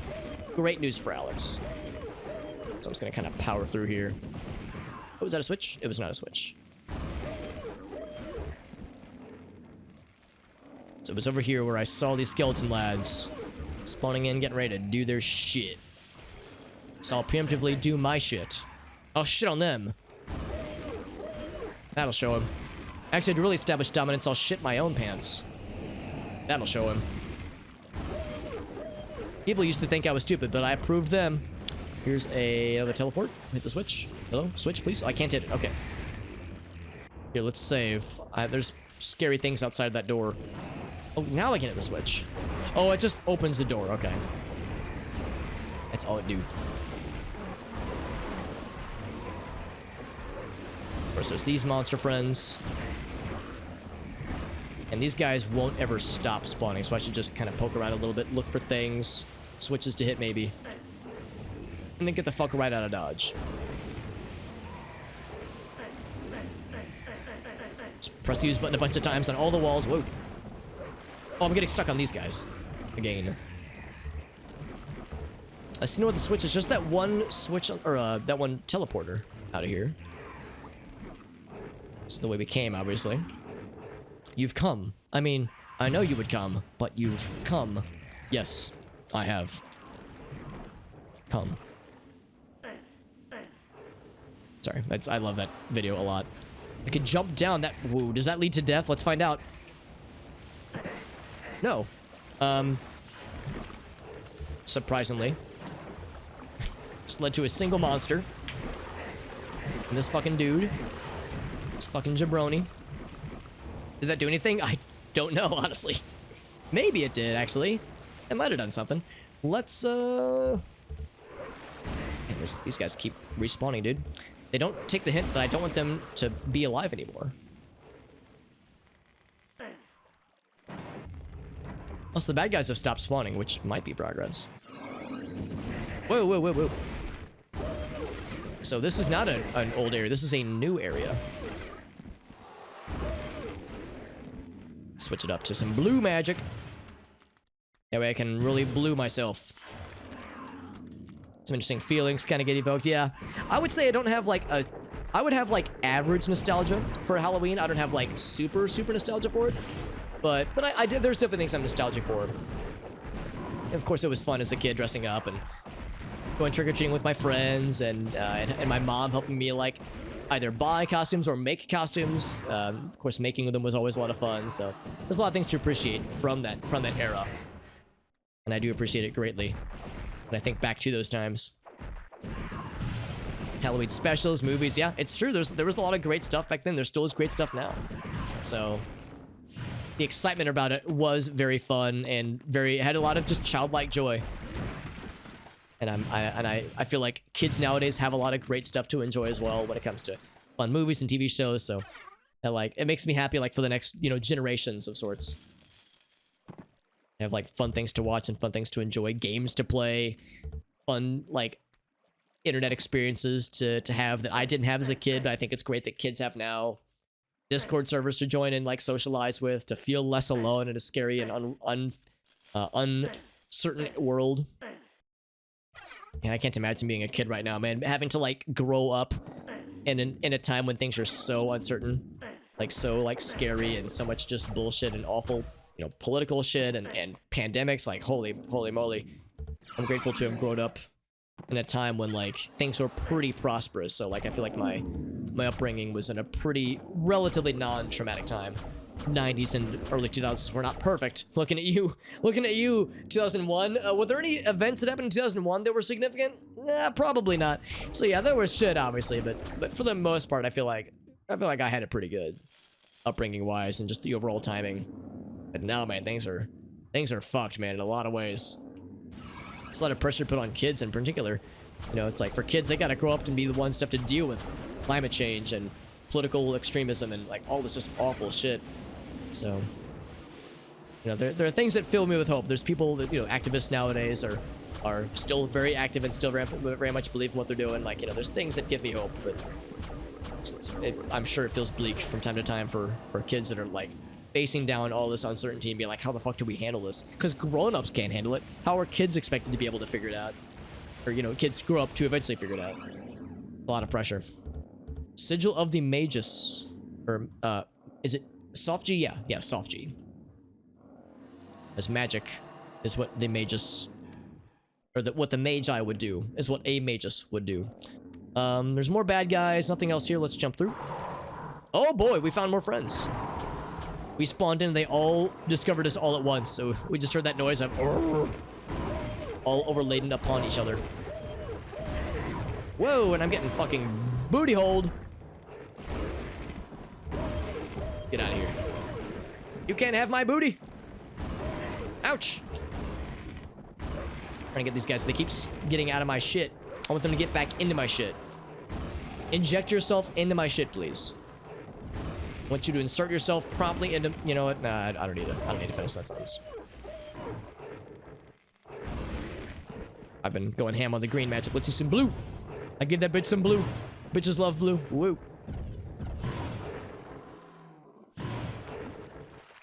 I feel like there's a dude that's gonna respawn here and he's gonna shit down my throat if I'm not careful.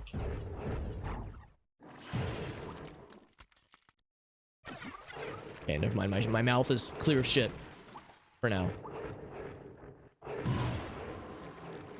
I just love that you spawn into an area and all the bad guys notice you, and they all make the Russell Jimmy noises all at once, like the monster discovery you noise. So you just hear that noise times 40, all overladen upon each other. Super Hobbit has entered the chat. 9,900 bad guys have also entered the chat. That'll get a solid exclamation point sound effect incoming.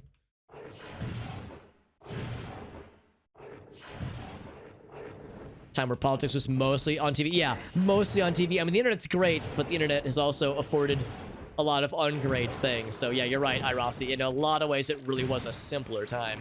For better or for worse. So it's just the one. It's not so bad. Continue icing these fools.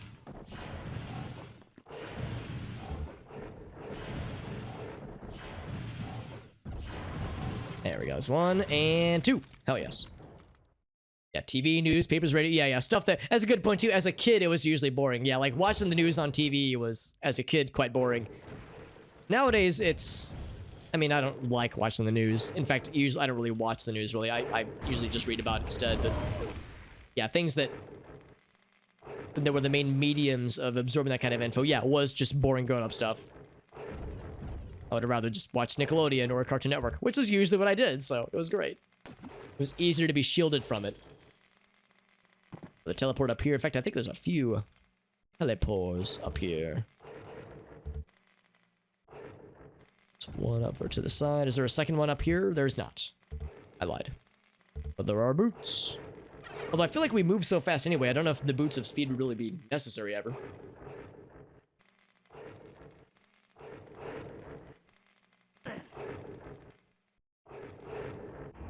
I hear more monsters just circulating.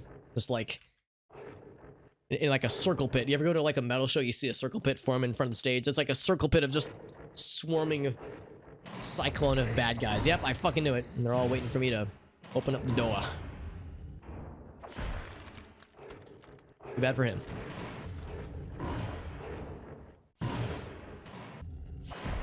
Oh, if I could get it. There we go.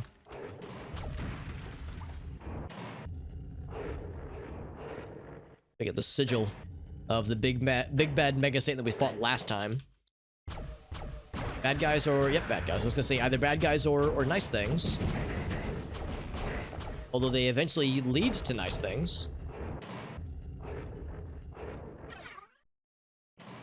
Which is nice. Hey, speaking of nice things, there's Cheesemosa. Good to see you, friend. Hope you're doing well, my friend. We're playing more weird old game that is kicking the crap out of me, but we are gaming. Oh god, we're getting there. Little by little, we are getting there. Except I just got slightly bodied. I'm going to open up the door and drop a potion to explode on their face and the hydrate with the Warbird. Thank you, Mr. Warbird. Dr. Bird's always got my back. Ouch. Bam! Got his ass. Hell yeah. See, do you drop some potions and then back the fuck up because they will explode. And at a choke point like that, they can really come in clutch. They're not as good as the literal choking gas potions that the cleric class gets, but the mage class comes in hot.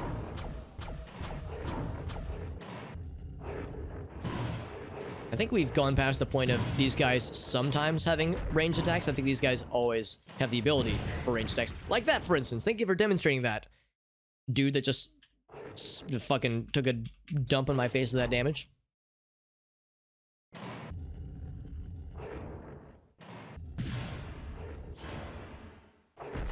Yeah, froze his ass.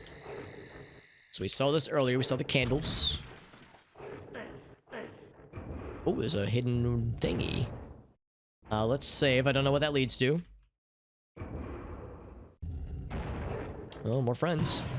And some health. And some ammo. I like some of those things. I think for this fool, I'll just zap him from afar. Even though it'll take a bajillion years. Whoa, I fell down. Except I'm hitting the corpse that's in front of him, which is not exactly convenient. What is this place? It's like a... maybe like a platform puzzle room. So I came up that way. If I fall down this way, it leads me to another... Whoa! One of these friends. Oh, he got crushinated.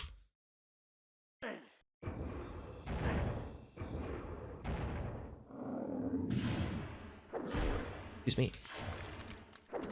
Belching him. Excuse me, I kept trying to squeeze by your frozen friends.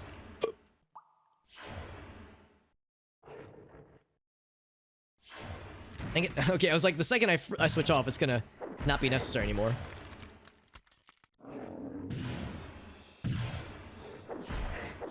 There we go. Just the frozen corpse is getting in the way a little bit.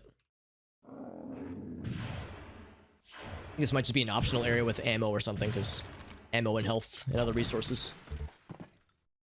Oop.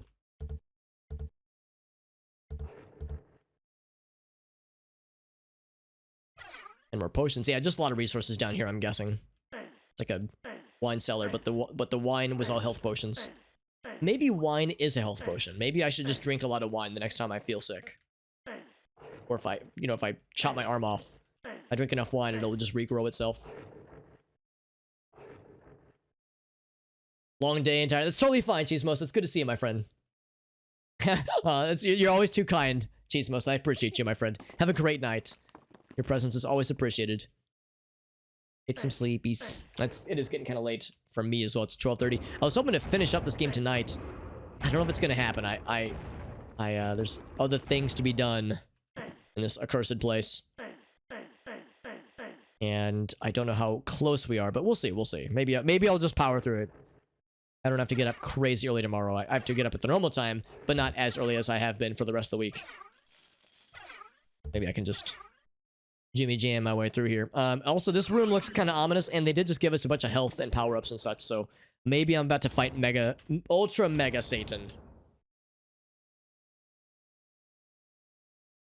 But probably not yet, because we've been collecting keys. We need to place these keys eventually.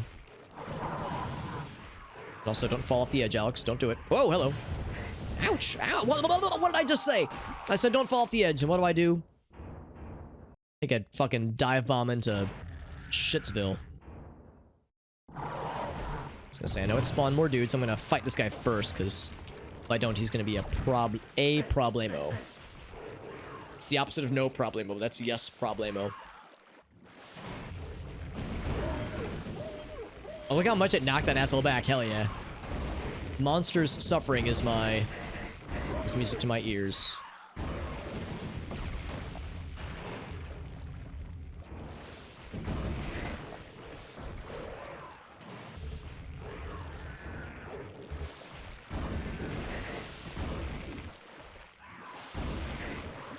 These guys are the opposite of nice.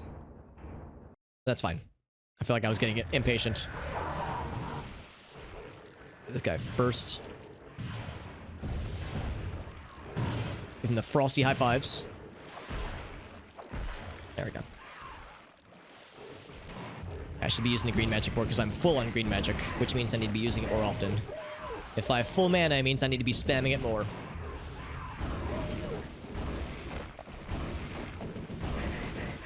Whoop, whoop, whoop. Okay, I thought they were sneaking up behind me. I got scared.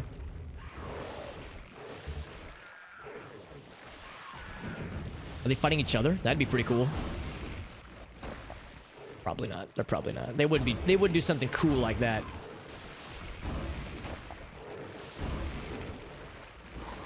You gotta be real close, man, to get those guys. There we go. I wonder if, like, going for it from a distance is maybe the better strat for those guys, because their melee damage is disgusting. It's real mean. Maybe that's the strat. Just approach from afar. More of these dudes.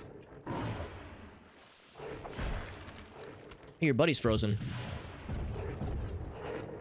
I'm gonna push him into you, and then I'm gonna drop an explodey potion. I'm gonna trap him. Yeah. Oh, shit. Okay, never mind. Okay, that my plan didn't work as well as I thought, but it worked out eventually. Guy Fox Night is a bigger occasion. What would be what day of the calendar would that? Oh wait, hold on. I'm sorry, Iralsi. I was about to earnestly ask the dumbest question I could have asked. But yes, yeah. I actually don't know in the States if there's anything like legit that is done for that day, other than people posting about it on social media and being like, "Oh yes, I've seen V for Vendetta." I don't know if there's like anything significant that happens here, at least. But that's interesting that in the UK, that yeah, that there are more. There's like actual things that happen as a result of it to celebrate it or to commemorate it. The door is closed, so I have to come back in a bit. And try to like annoy them, and maybe even kill the lesser dudes. But yeah, it'll take a minute. I'm worried that he's gonna try to snipe me from afar. Part of why I kind of want to piss on him a little bit. Just a minor pissing. Not to be confused with challenge pissing. How many hits does it take to get to the center of this bad guy pop? I keep seeing blood, but I don't see any dead. Good one, Alex.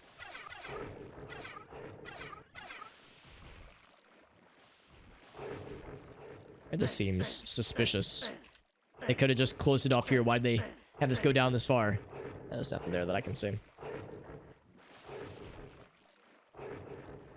There's a door here. I bet that door is probably usable. And that leads somewhere, this leads somewhere. These might actually lead to the same place. What if I break these trees?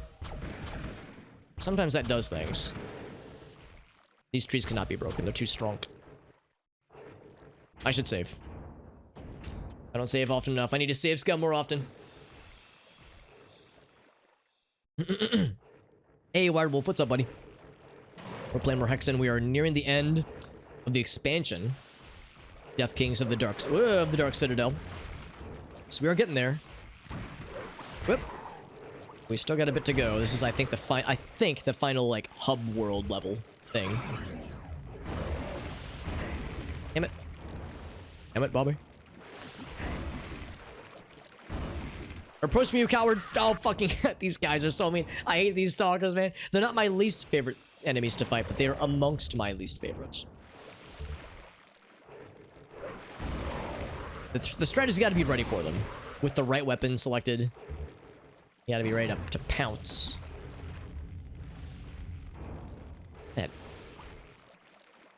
amulet somehow. That'd be nifty. More bad guys have spawned in. That's fine. I don't love it, but it's fine. Always satisfying. Freezing them in midair and watch them fall to drop and shatter. Satisfying. Hell yes. Minute. Oh, it's totally fine, Wirewolf. No, things like that should absolutely take priority. I totally understand. I'm the same way with several streamers that I follow, where the time that they stream doesn't really work out for me, you know, availability wise, so it's hard to pop in. So no hard feelings whatsoever. It's good to see you though. Work's been a pain in the ass. Oh yeah, being short on people. I totally understand that, man. That shit is frustrating and it sucks for everybody. Also, Mr. Inner Demon with a time warp scan. Let's do that in a moment. Let's clear this little warpath that we're forging here. We shall get to it. All that's to get here. But what is here? What is there? What is anywhere? Really? This is just a dead end, really? No secret walls or doors or secrets? I guess the secrets were the friends made along the way, and maybe the ammo and health pickups along the way as well. That that switch has stayed illuminated, so there was something worthwhile in there, but I'm not sure what it was all about. These guys have spawned back in, which is just great. Just great news. There's two of them. Maybe I'm wrong. Maybe just the one. Maybe just the Uno. Zap that fool. Get him out of here. Get him the fuck out of here. Deathcore, that's right. Like Magics, what's up, buddy? Took tomorrow afternoon off. Nice. Nice. That way you can just chill with the lunch times. I consider doing that, but I actually have things I need to do after the lunch, so I won't be able to stay super long. And I was thinking I would just take tomorrow off, like part of tomorrow off, but I've got other things I need to take care of. But basically things that need to be done before Monday. So it's like I'll knock it out Friday afternoon times. Let's go ahead and save. There's no way to fix it afterwards. Oh, it's like, is it like vampire lore? Interesting. What am I doing? Thank you, Ghost Soldier, for that host. Thank you very much, my friend. Oh, whoa. I was gonna say there's something I was doing. I was getting not killed by these bad guys. That was the goal.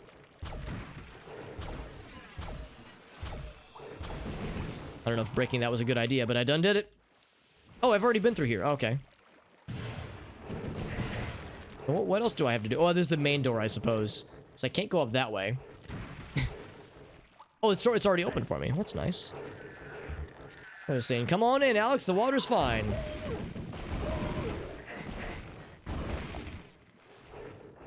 It's probably the better item to use, or weapon to use right here. It's close quarters. And not quarters that are far away. Just some 90s shit. Content creator, just lots of weird stuff. Oh, the Freeman's Mind shit. Interesting. I remember Freeman's Mind. That was really popular back in the day, too. That was like early machinima stuff, man. This game dungeon. Interesting. I need to look this guy up. He sounds like an interesting lad. Interesting dude. Oh, they're infighting. Listen to that. They're just spanking the shit out of each other.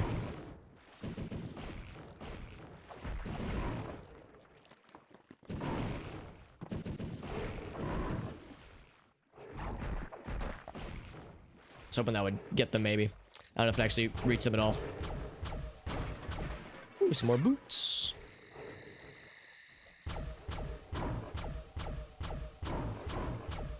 Can, like, piss on them from here, but it'll take a while for them to actually die.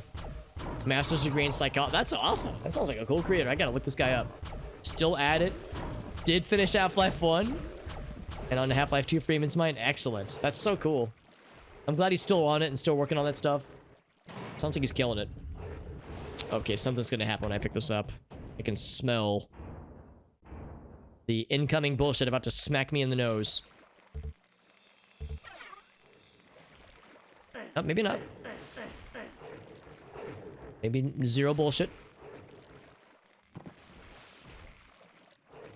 Can I jump up into here? I can't. Oh, there's a gear in here. Oh, nifty. I thought that was just a place where monsters were hiding, but they had a thing for me. I like those. I like those things. We had to dig deep for that gear. Like, we had to go through several levels just for that one gear. Makes me wonder if I've missed anything. There's still... Oh, never mind. I thought there'd be... Oh, yeah, there is a hole. That's what she said. There is a hole. I'm still surprised. Hold the wall up there, so maybe there's a thing we can do. I can't jump out of that space. This is a dead end. Maybe there's another path that opened behind me somewhere. This door... Yeah, we already know where that goes. Whoa! Easy. Easy there, buddy. You're gonna be like that, then I'll hit you with my own bullshit. There we go. Progress is slow, but yeah, I'm sure it's a long-form project for him. 10 years to get through Half-Life 1. That's a lot to get through, man. I cannot say I blame him. He's a perfectionist. I respect it. I respect the grind for the quality.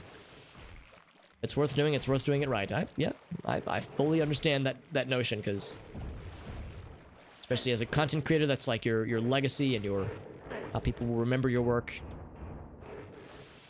And it will be something you're proud of. Oh boy, that is a thing. Bam! Let's see if that got his ass. Slow with the mods. That's... Oh, hey man, I respect the quality grind though, Awful Devil. You're an excellent example of very, very quality focused, almost to a fault. Very much quality focused and very detail oriented. I'm sure for a lot of people they don't notice the details, but the ones that do, I bet they really, really appreciate it. All your content is always top notch. Nothing short of top notch. And believe me, I know things that are short. Believe me. If I say something isn't short, believe me, I know my shit. Game Dungeon series, check out Armed and Delirious. Interesting. Interesting, yeah. Yeah, I never really followed up with Freeman's Mind. I've heard about it. I think I might have seen a few clips at one point, but I never, like, sat down and earnestly tried to, like, kind of get learnt on his series or any of his other content for that matter, so... Sounds like I ought to get learnt. God. Dude, please not be alive anymore. These guys are so arduous to fight, but there's a bunch of them, and I feel like I should get them before they try to snipe my ass, because they will try to snipe my ass if I let them. Exciting gameplay, right? Titillating gameplay. My tits are aching as we speak. And then save. I cannot save often enough. Seems like a sconce that needs to be lifted. Lifted. We got to this room, but what do we do about it? It's a portal. Ouch! Here's what I can do. Did that not hit them through the walls? Whoa, whoa, whoa, Jesus. Well, they didn't like that.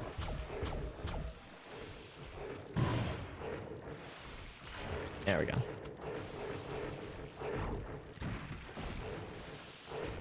Yeah, I don't know how to even get those guys, or even if it's worthwhile. Wondering if maybe if I killed them, it would, like, spawn something. Yeah, I can't do anything there. I don't know what to do about this room, then. More bad guys, of course. Down an anime rabbit hole. Oh, really, JD? What kind of anime are we talking? CV11? What's CV11? Yeah, I'm guessing that's a developer. Oh, Civilization? No, that wouldn't make sense. There aren't 11 civilizations. Bring a thing to it. Yeah, if there's a MacGuffin we don't have. I guess let's backtrack then. Like, I don't know what else to look for. All the other areas led to, so far as I could tell, dead ends, and I don't think there are any switches to hit in that room, so... Maybe there's something else. We did get a gear a little bit earlier. Maybe there's a thing we do with said gear. We place it somewhere and it opens something else up for us.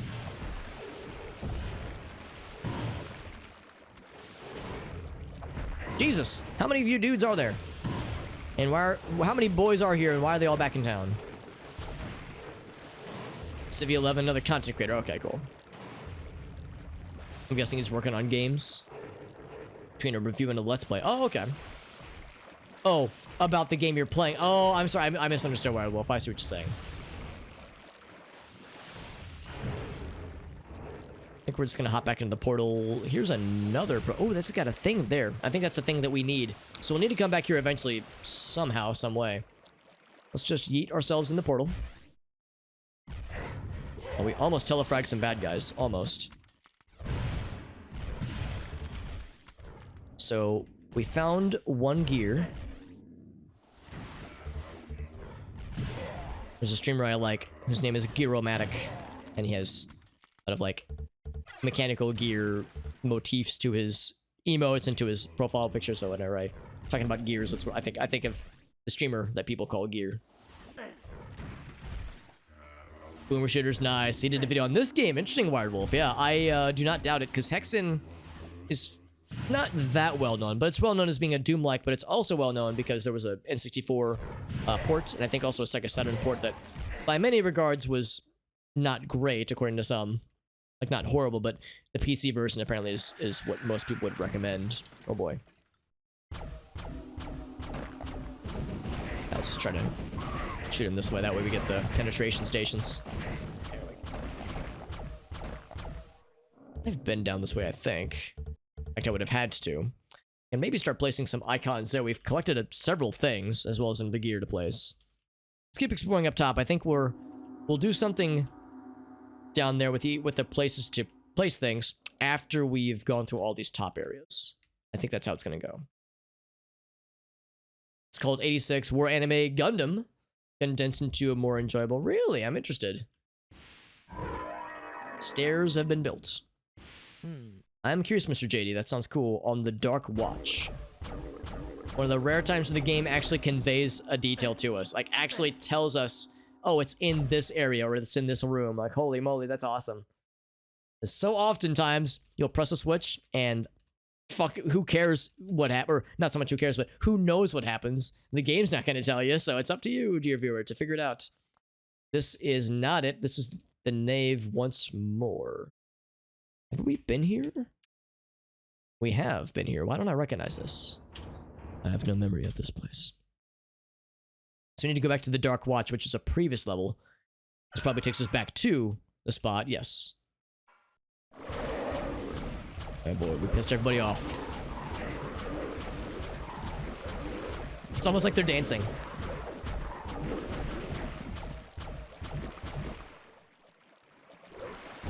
Yeah, get blasted. Sea monsters. Not a fan. Not a fan. Shadow Man. I've heard Shadow Man's pretty good. I understand it was not terribly popular, but yeah, I heard Shadow Man is a legit good game that was underappreciated for its time. It's apparently had like some people have like kind of wised up to it nowadays, but for the most part, yeah, it's pretty unknown. Oh, Jesus. Because yeah, this game is not bad, but I mean, I've said a lot how this game is sometimes full of bullshit. And the bullshit is not unfun, but man, it's taxing sometimes. It is sometimes quite draining. Like, holy moly, I only have so much appetite for bullshit sometimes. Instant freeze. I can jump down. You know to what ends that would get. Excuse me, that would get me. Ouch. Let's save and jump down. Night Dive did. That's right, I did hear about that. The Night Dive port, or re-release of sorts. Night Dive is great for shit like that, and I know they're working on the System Shock games as well, so. Yeah, Night Dive is a developer that fills me with hope for like the retro revival, retro gaming community. All the great re-releases and remasters that they've done, or even remakes in some cases with like System Shock that they're working on right now, I think. System Shock 2 System Shock 1 remake right now. Actually, maybe I'm wrong. Maybe that's not Night Dive. Maybe that's something else. But I know there is a System Shock 1 remake that's being worked on slowly but surely. Well, hopefully it's surely. God damn it. They pop in just in time for me to look and see them start to go down, and as I'm looking, I look away from the other guy that is popping up. So they've got like the right pattern to fuck me up efficiently. Most efficiently. There we go. Now I got the beat on him. We drink a potion. Victory sip. I'll take a victory sip IRL as well. Turok 1 and 2, that's right. I've heard the Turok remasters are very good. I've heard those games, I don't want to say suffer is the word, but I've heard those games still have the notion of like the really bullshit platforming sequences, I think in 1 specifically, and other critiques, like other criticisms. But yeah, I have heard that like if you want to play Turok 1 and 2, the Night Dive remasters are a great way to do so, and I do not doubt.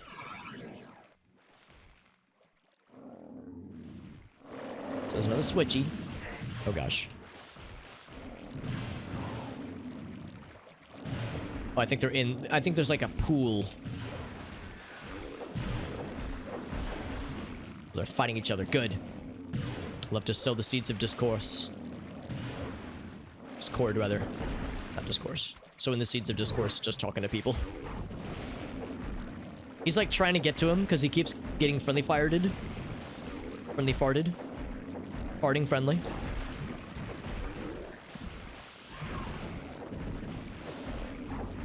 I like that they're fighting each other. That makes me happy.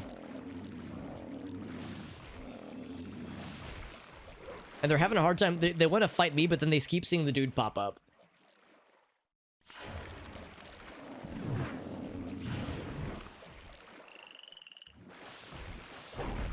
You know, something's legit because I felt it. I felt the game like lag for a second, like it was loading something in. Like, oh shit, what happened? What did you do?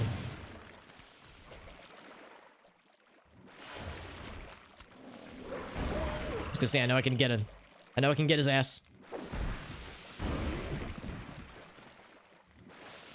Come on, spawn right here. I know you want to.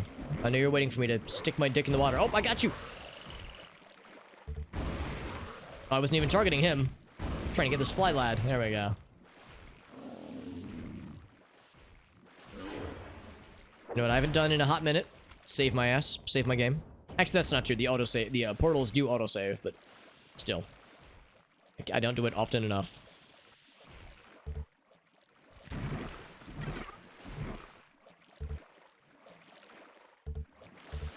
Oh, more friends. Oh, no, he's stuck. And I can't even get to him if I wanted to, so he's just gonna be there. Trying to be a big old meanie.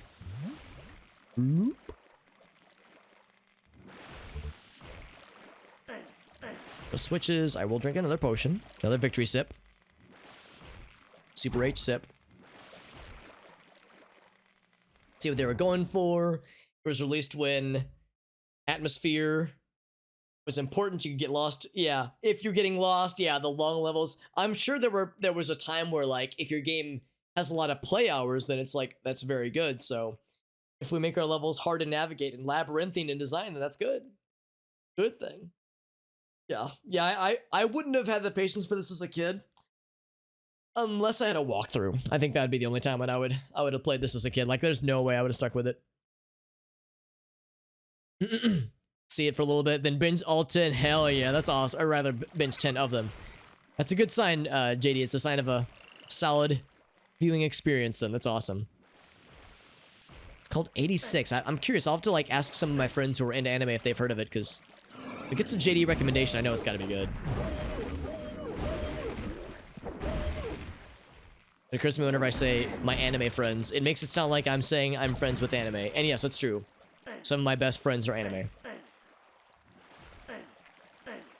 JD is an anime, for instance. JD, you're an anime now, alright? Your whole life is an anime, and you're the protagonist. And looking forward to the hentai offshoot, by the way. That'll be good. Have a good one, Wired. Well, thanks for hopping in, buddy. Have a good rest of your nights. Oh, it's dark and scary. Have some potions. It'll explode. What powers does he have? Good question. What would be his, like, superpower anime protagonist special power? I can tell you, he would voice his own character, because JD does very good voices. He is a voice actor. And he does, like, impressions of other anime protagonists, so like, his voice would be very iconic. That part is, like, that's easy mode. That's, like, the first easy thing to sort out. I'll ask JD. JD, what would your superpower be? We're the NPCs, yeah. Yeah, we're the harem. It's like Tenchi Muyo. We're the harem of ladies. Or of sexy individuals, rather.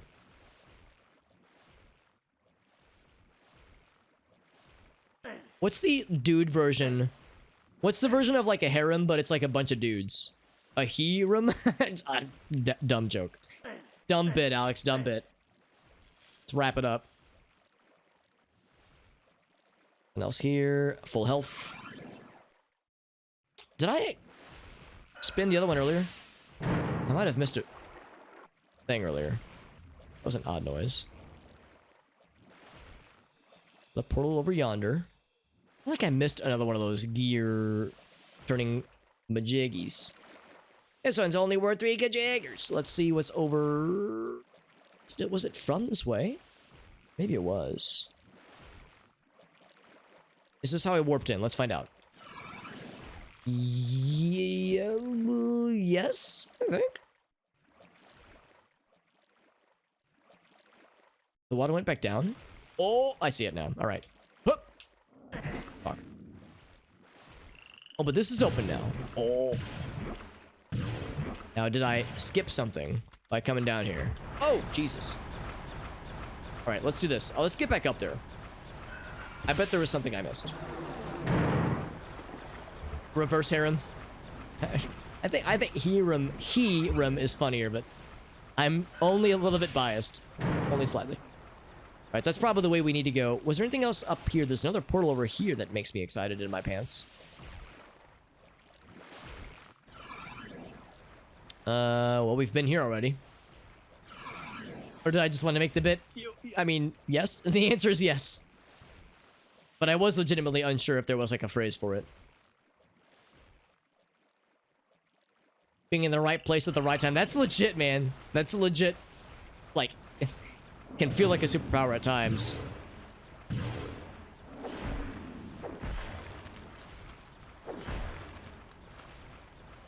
Serendipity. Serendipity as a superpower is legit.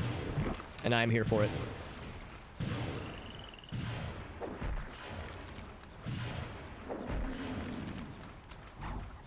Uh-oh. Oh, I just damaged myself. I didn't really do... I was thinking I'd get out of the ice zone. But then I didn't. I just got into the pain zone.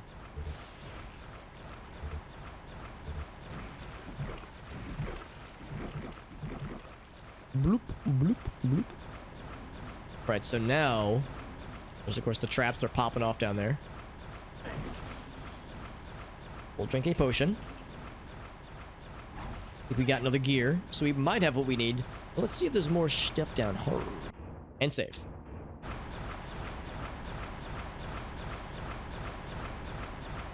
Got it. And some friends.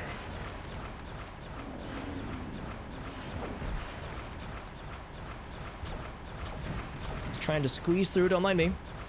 Trying to swoosh by you. Let me squeeze past you to grab the right dressing. A proper Midwestern greeting. Or salutation, at least.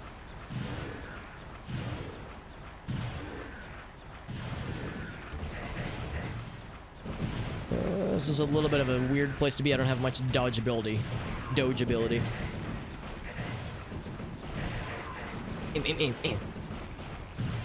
Thankfully, it's not a lot of damage, but it's enough to be annoying. Yeah, more infighting. Good. Yeah, kick his ass. Both of you. Kick each other's ass.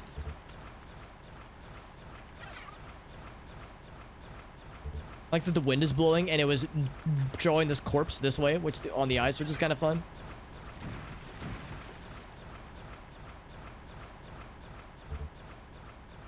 Alright, so I'm guessing this will take us right back where we came from. Oh, put us here. Of all heckin' places, I think we're set here, man. I think we're good. Let's see if that's correct. Those gears are already good.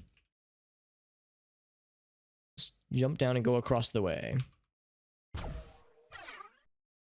Also, I think the bad guys have not... Nope, never mind. I was about to say they haven't respawned.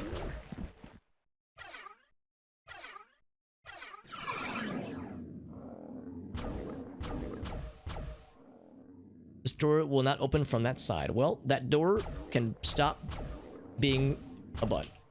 That's all I'm gonna say there. That guy just got telefragged. It's kind of fun watching monsters telefrag each other. I wonder if I've ever unintentionally telefragged a monster in this game. It happens all the time in Quake. And I've been a victim of it in this game, but I've never been the fragger versus the fraggy.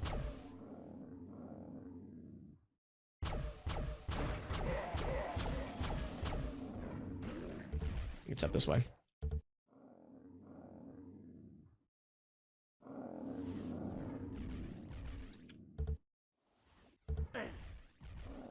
Keep checking these doors with the fancy emblems. Oh, did I just do the...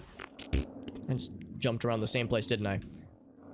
Okay, so it's not the one with the blue item power-ups. Different hallway. This one? Got a monster in it. That's encouraging. Damn it! Oh, wait, no. No, this is it. This is it. 4 gears. Yep, 4 gears have been placed. You're correct, video game. Want to tell me what it did? Oh, a barricade has opened on the cloaca. Usually it takes a few dates for me to get to the cloaca. You know, usually they're not gonna get you. They're not just gonna like be like, you know, here's my cloaca. Usually you gotta like get to know someone first. It's an emotional thing, you know. It's a very personal thing. Only a few people. I'm glad it was still worth it though, Warbird. Still nice teaching people about stuff. The cloaca. Let's learn about the cloaca class. Open up your health books. Okay, so it's map 58. It's a place we were just at, apparently. Ouch. That's a... Wait, hold on. We are in the Dark Watch. Ouch. Alright, that's fine. Load the autosave. What time is it? Oh god, it's 108. This one?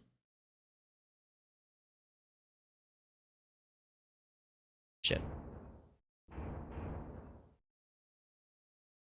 Oh, it'd be this one. Ouch! Just gonna squeeze by. Take a bunch of damage along the way.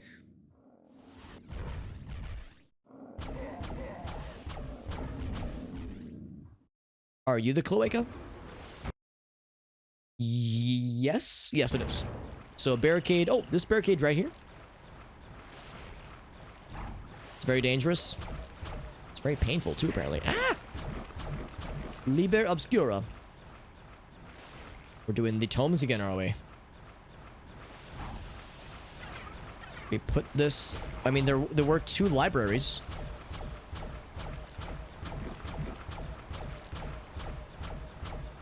Nothing else down there. There were 2 libraries in the main hall areas. Try this jump again. Whoop! Oh, gamer! See if there was like other barricade things in this area. I can't remember if there were any blocked off paths in here. But the main thing was clearly the power up we just acquired, the tome rather we just acquired. Oh, here we go. Yeah, this looks open as well. When you're stuck, looking to be like, hey, oh, hey, they're kind of dancing. Ah! Show yourself. I want to fuck you up. Do it.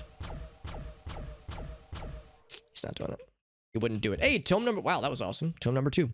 So 2 barricades revealed themselves. Perfecto. So in that case, we go back. I think there's a path this way. I have 69 health, by the way. That's quite nice. Didn't even notice me.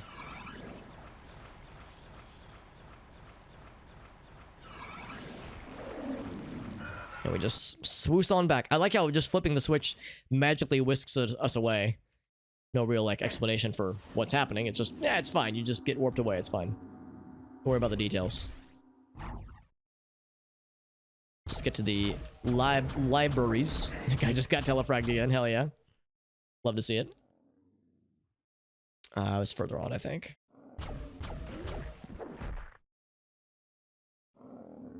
and just start clicking these bookcases. Clicking and dicking.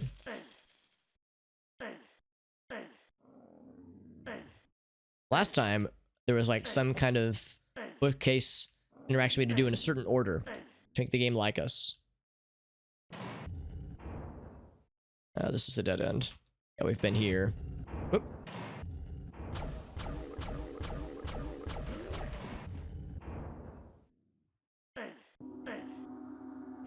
Looking for ones that don't open up. Maybe I have to have it selected? Actually, no, that's not true, because, well, I shouldn't say it's not true. It's probably not true, because usually it's like you walk up to it, and they would be like,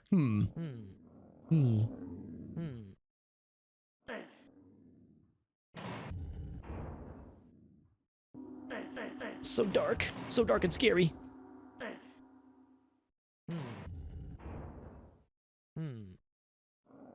Indeed. I guess I could start with the other one first. I try all these.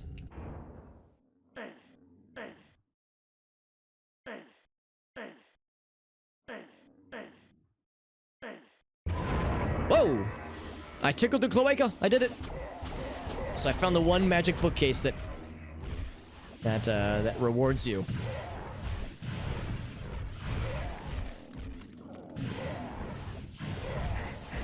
I'm getting rewarded by taking a lot of damage. That's fine. There's a potion. So I'll just grab it as is. A lot of potions, and it's also very dark and scary.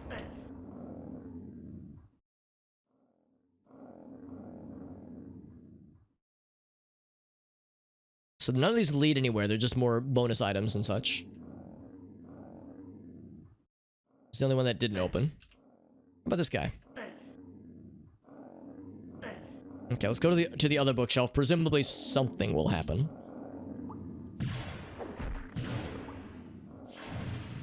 Oh, he telefragged or teleported away.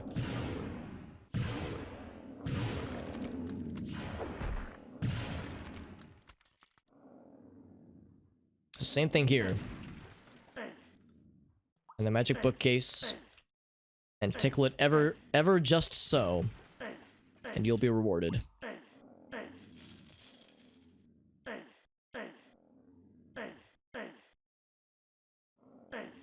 Maybe I'll be rewarded. I should also save. Oh, there we go.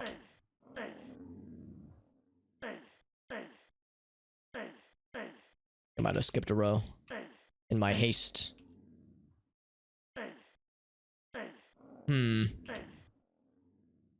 Maybe I have to have the book selected. Same kind of thing earlier. That one's already opened. This one does not appear to open. I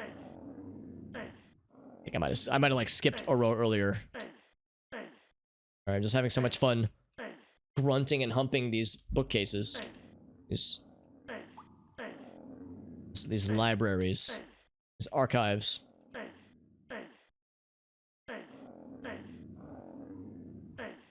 I mean, some people really like libraries. I mean, like, really like libraries, if you catch my drift.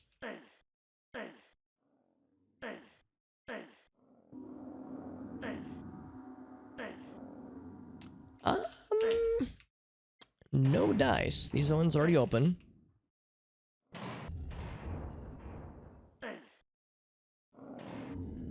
For sure something would crappen. Unless there's like a certain spot that I need to tickle, you know, like a certain happy place.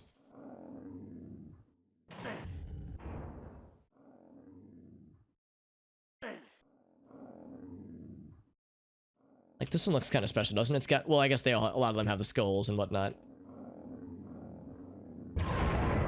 Oh, okay, it was just a specific spot then. Okay, never mind. So not only do you have to find the right bookcase, but there's a spot on the bookcase. You have to find the bookcase's cloaca. How do I make a bookcase like me? Well, first you find the cloaca. I'm sorry, it's getting weird. And now oh wait, never mind. So that did something. Give us more potions to grab. It said the way, what did it say? The way back is open. I want to go back or I want to go forward? I feel like I want to go forward. We have several key items though as well. We have the red one, the one that looks like our final weapon. We have the one that looks like, kind of looks like the cleric's final weapon. I'm guessing there's like green sword we'll eventually need to find as well, which we have yet to find. Is that?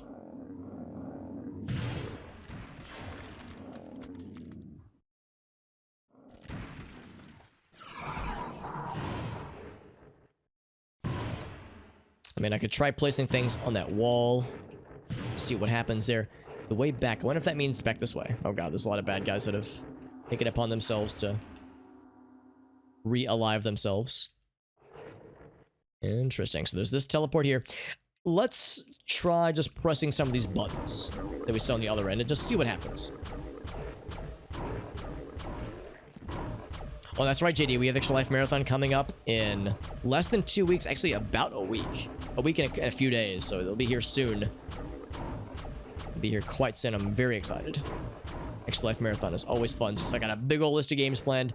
JD, as a Sonic Adventure devotee, you'll be happy to know that Sonic Adventure 2 Randomizer will be prominently on display. I think that'll be the first thing that I stream on the marathon on not this Saturday, but next Saturday, starting at around noon Central Time. Start with some SA2 Randomizer with crowd control.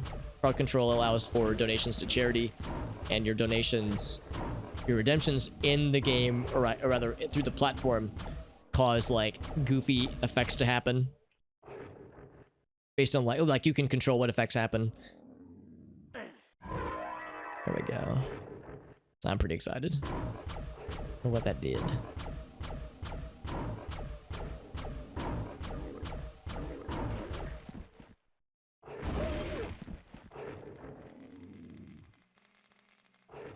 It's this one here.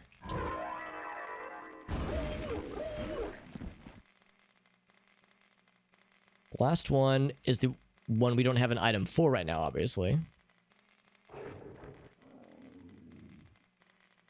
But I think we saw it at one point. And maybe I should go back to the place where we saw it. This one here, yeah. We don't have that one. So nothing new popped up message-wise. So I don't know if that did anything on its own.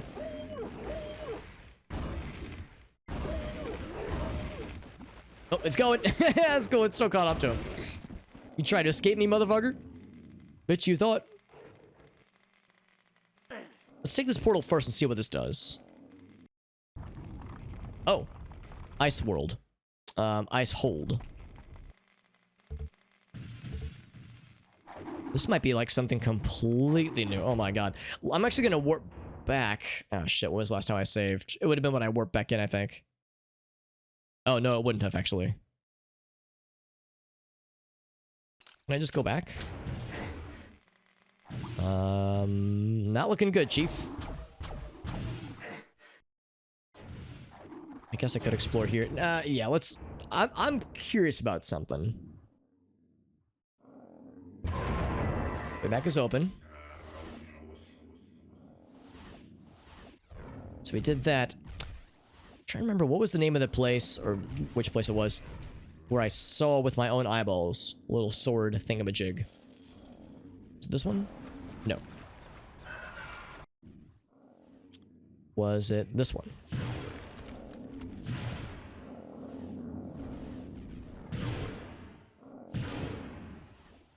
Yeah, we had to load back in the library because that was my latest save, my most recent save, which was not too far long ago, but not close as I was hoping it would be.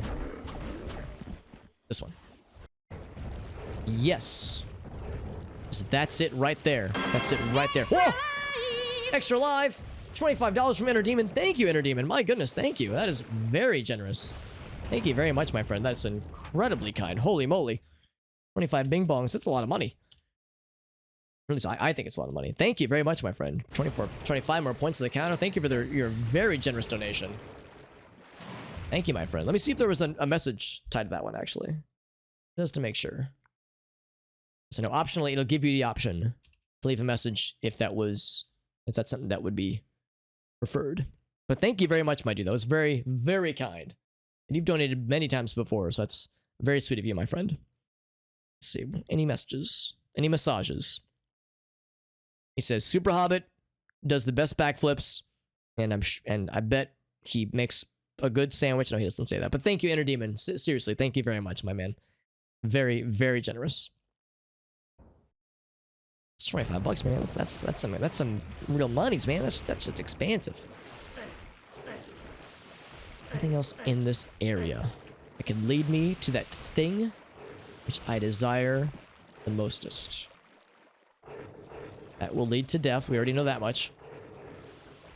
Try to do your part. Well, you succeed, my friend. It's very sweet. And of course, donating is never the expectation. Obviously, you know, I'm happy to just have people here, having people support the channel in any way that they can. So I'll never be disappointed if, you know, people can't spend too much money, that kind of thing, because it's, you know, again, that stuff's expensive. So life in general is expensive. So it's totally good.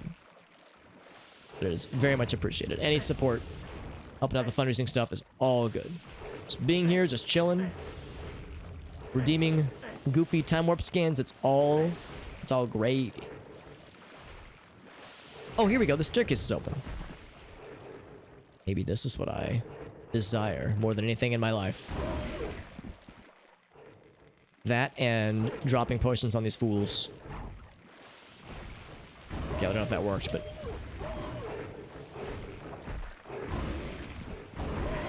Whoop. Still more of them. I wonder if I could jump to there. Maybe. Something I can... It is. Yeah, it's something that means a lot to me. The extra life stuff is something that I work very hard on off stream. And on stream, obviously, but like, it's, you know, it's something that takes a lot of time. But it brings me a great amount of joy. And I consider myself very fortunate to have a lot of nice folks, friends and whatnot, and friends and co-streamers and fellow nerds and just cool peeps to share it with. It's always a lot of fun. Always a lot of fun. It means a lot to me. And it means a lot to know that people also get it and they get excited about it too, and that they enjoy the streams and the charity stuff. It's all good. Feels real nice. Feels good, man. Unlike these guys' fireballs. That doesn't feel good. Woo! Oh, I thought I could get his ass.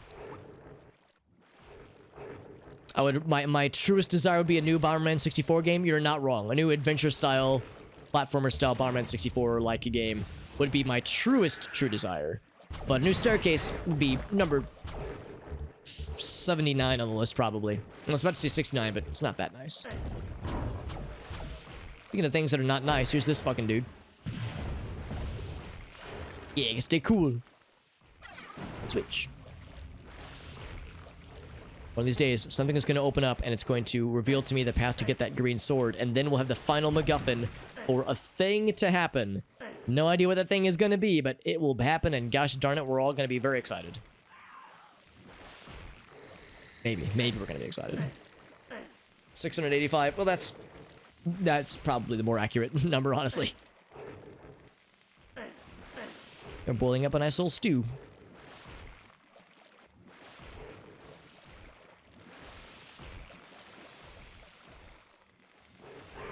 I'll check this room in a minute. Some more ammo, sure. Lava, not so sure on that one. Not as happy about that one. Here's a little burnt out sconce of some variety.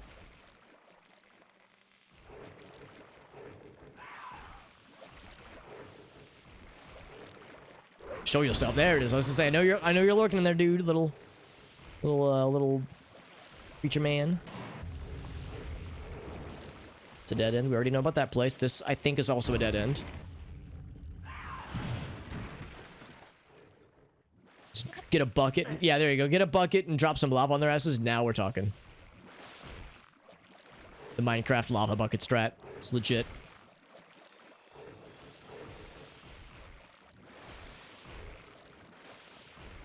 Switch I did. Did I open up this? It did. I wonder if that's what I want. That's the thing that my other true desire. I have many true desires. There's the percolator. There it is. The glaive seal. Ouch. That's a good spawn. All right, cool. Now we have all 3 MacGuffins. What heckle does it do? What do it do?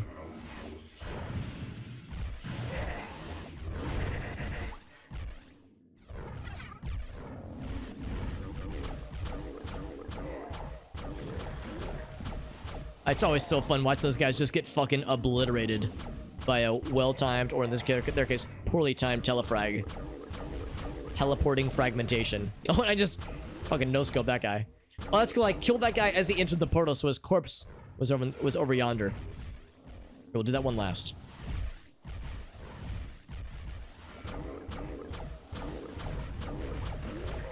Don't stand so close to me. Portal to hell. Oh, good. My favorite. I have no idea what to expect. It might just be like the last piece to the mega weapon we're constructing. It's probably optional, but it is nice to have. The cleric mega weapon was incredible. It was disgustingly overpowered and I loved it. It's kind of hard to use because it used a lot of mana. A lot of ammo, rather, but it was quite good.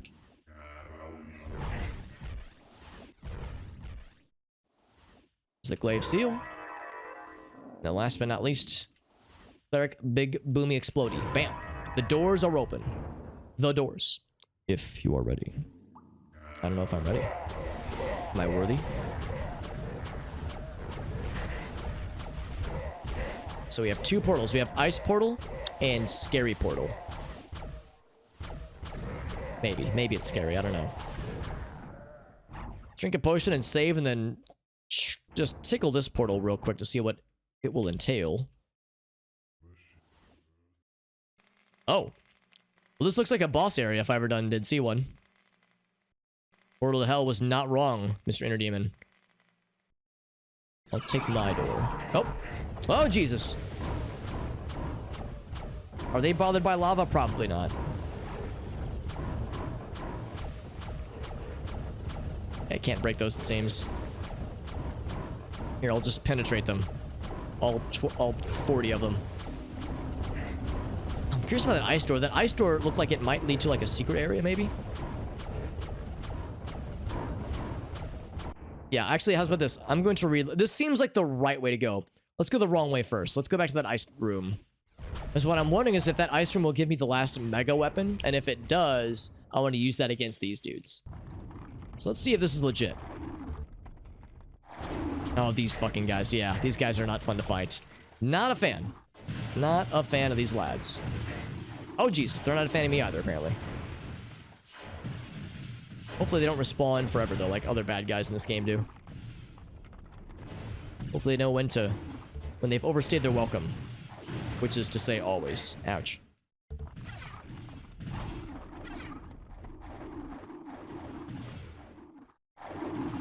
Why are you so angry?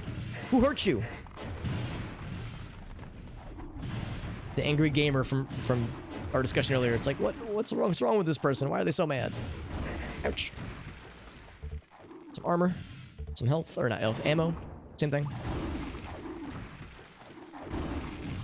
I think this does very good against these lads. Ouch! Their weapons are also very effective against me, which I'm less excited about. So you don't heed my warnings, Alex. Yeah, it looked scary, and it is, or was, scary. But I cannot resist the siren. Ah! I was squished! The siren call of other secrets. Alright, so how do you not get squished by that, my dude? What the hell? Oh, I can just take the autosave. That one.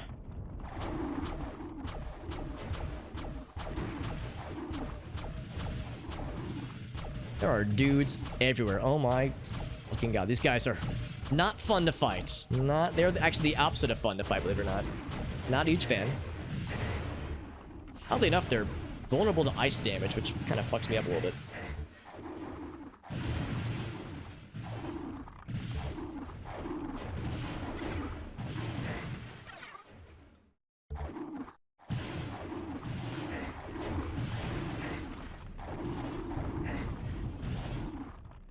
That their projectiles explode into shrapnel after they land is like, dude, is that really necessary?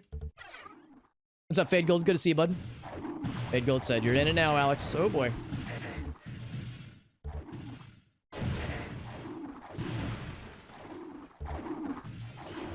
keep picking up more ammo as I'm using it. I can't get rid of it in time. So what was this area then? It like exploded. Not exploded. It crushed me into bullshit. Let's see what was going on here. I bet there's... I can't keep these potions long enough. I bet there's something we have to do to make that not crush us. Or maybe we just have to go fast.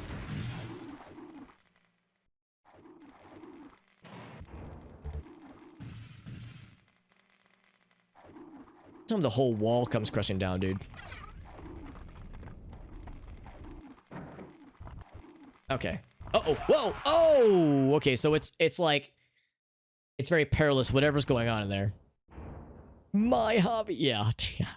Still, after all these... After 2+ years, it still fucks me up, man. Shit is bananas. I'm gonna sit out here for a minute and fight these guys. Because they keep sniping me and they keep making me not sad. I'm sorry, not happy. The opposite of happy in the pants.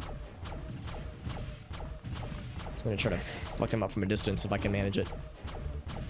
Kind of dwindle their numbers from afar, and then I'll go in to clean up the rest of the mess. Look at these fools sniping me like they own the place. I guess they kind of own the place. This is the ice domain, and I am in their ice zone.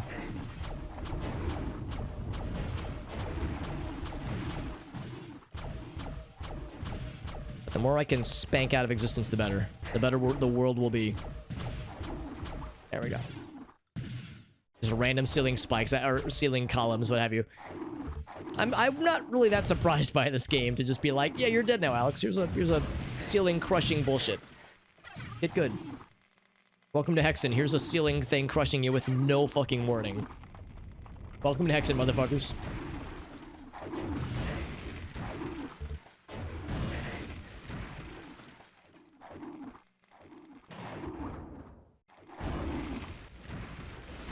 Oh, it was like sliding around. But it's ice, so it kind of makes sense. I'm gonna save before hitting the button. I bet we can escape somehow. Not even for charity. Yeah, I mean, it's like as much as I want to be like, no, it wasn't that bad. It's like, yep, that was a thing. That was a thing that a dude did and was all about. So get out of the way of that guy. Whoop. Whoop, whoop. Okay. We just watch the room deform. Uh-oh. So it looks like the only 2 pillars that came down were the exact 2 spots that killed me. So everywhere else to stand was safe in this room except the one spot I kept going to. This. What's around that, I wonder? Maybe we'll do something to lower... Anything over there? I don't know. Not sure what that's all about. But I was just getting unlucky earlier.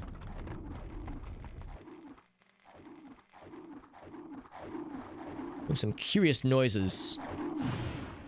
How curious. Okay, I think they are respawning, by the way, because there was a dude in here when I'm pretty sure I'd cleared that area out already.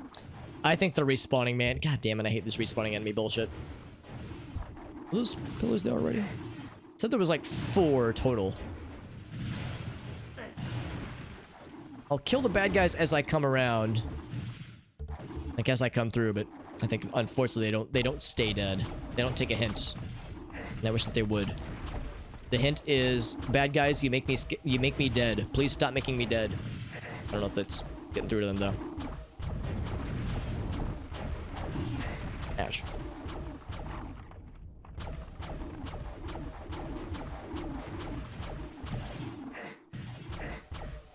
Keep thinking if I dwindle the numbers, it will matter, but now I'm doubting. Doubters in shambles. Actually, no, I'm in shambles. Believers in shambles. I was thinking that maybe it'll be worth, but it seems like they're respawning. Or maybe they're just, it's like a scripted thing and their ranks are getting replenished. Regardless, we have a challenge ahead of us, my friends. And the earthquakes are not helping matters. Ah!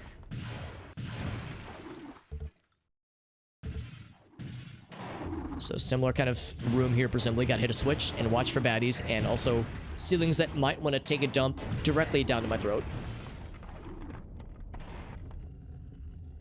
Oh, this room is just begging for shit. Oh, hey, I wonder what's going on down here, you guys. thinking emoji. I wonder what's going on here. Can I just bomb their dicks? No. Can I tickle their little tootsies? I cannot. So here's what's gonna happen. Bam. Oh, really? Oh, really? That's what's on the streets now? Doors just locked. Open, please. I was so smart. It's like, I'll just leave. Now I'm frozen. I'm an Alex-sicle.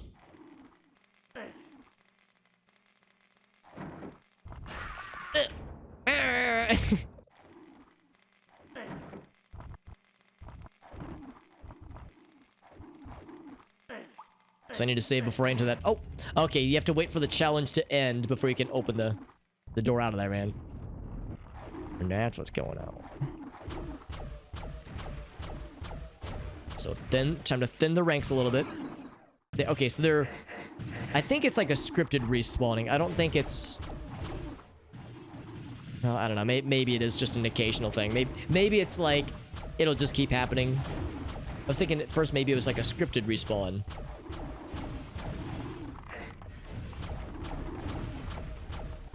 Still feel like it's worthwhile killing some of them at least. Whoa, except it hurts. Hurts so good. Interesting that the landscape is changing as we're killing. I don't know if it's as we're killing them, but it is changing. Things are being brought up. Platforms are being spawned in. Maybe this is a good thing to do.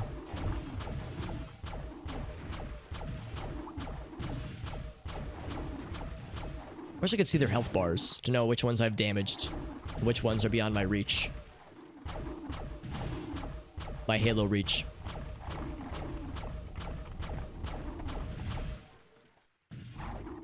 Keep sucking down those potions, man. We'll take it. Maybe that's what's going on, Fade. You might be right. Yeah, that might be exactly what's going on here. It wouldn't shock me. Begs the question of, do they replace the ones that I've killed, or do they supplement them? Meaning, like, if I don't kill any, will there be a bajillion of them by the end? So it's like, how much time am I really... Is it worth killing them, or is it just a huge waste of time and or resources? He like zoomed forward. So I'm gonna save this time. I'm gonna be a good boy. Also going to drink a potion and have green potions ready.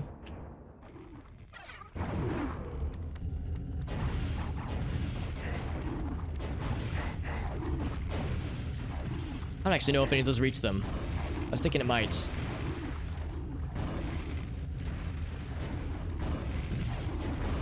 Actually, I do see some ice corpses in there. Maybe it did reach them. It's doing warps. Oh, they're getting respawned, probably.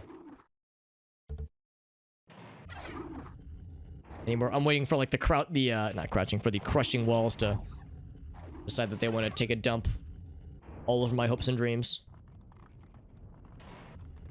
Oh, those were probably launching fireballs at one point. Hello? Door?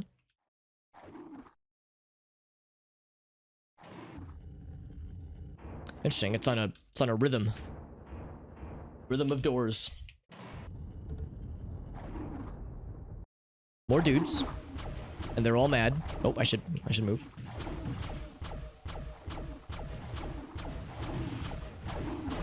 Oop, yep. Hello, yes, I see you. I can't really ignore you as much as I wish I could. Let's go to the other side of the room then. There we go. See, we're whittling them. Even if they get unwhittled. More armor class, which is good. Some more dead bad guys, which is also good.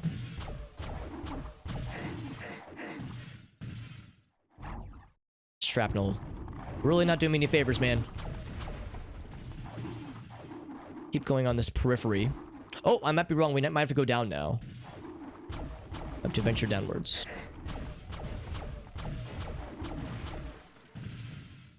Whoa! That's fine. And who would have thunk it? There's a lot of shit down here as well. Would have never guessed that in a million years. Almost backed up into what is probably a death pit.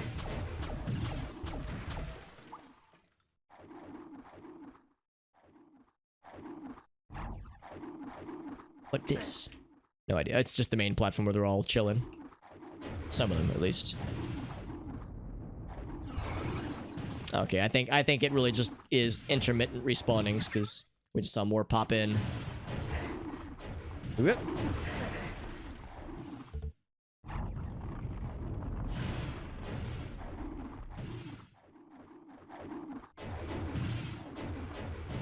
Let's go down here then.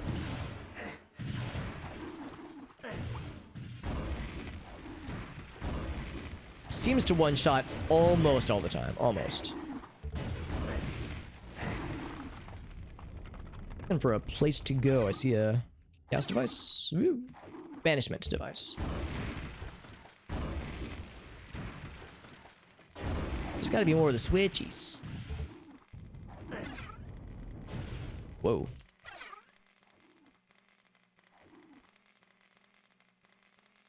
Surely there's something worth it, right? In this accursed place.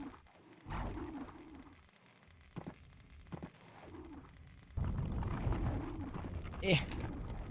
Oh, it just moved. Ah. What a tease. Whoa! Who didn't see that coming? This is really tricky. I'm not quite sure where else to go here. Maybe I need to get to that center platform. It wouldn't shock me if I eventually had to get there. I was thinking we were getting all these switches to eventually get us into that center platform, and there's like a teleport that brings us to the extra mega spank weapon or something.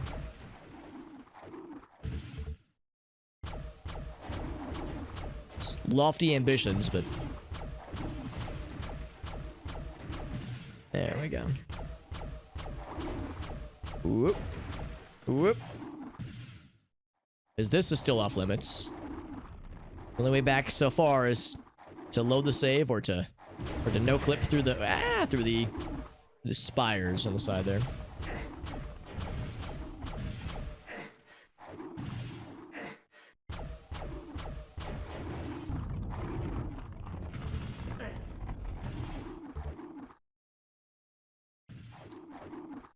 Oh, actually, wait a second. I thought I had already traversed all the way. Maybe I actually haven't ventured into these areas then. I thought I had already been here, and then I did the full lap, but maybe I hadn't. So maybe I was jumping the gun by getting into that little central spot prematurely. Because yeah, there didn't appear to be anywhere to go down there. Let's explore this a bit. Maybe I was getting ahead of myself. Oh, don't respawn them while I'm still fighting them, man. That's not cool. Some bullshit if you ask me.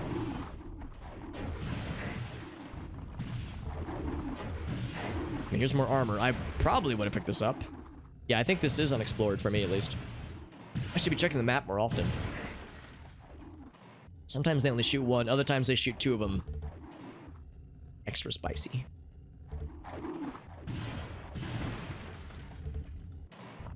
The door. This looks encouraging. Oh, gosh. Oh, there's two to... Oh, interesting. All right, let's go with this one first.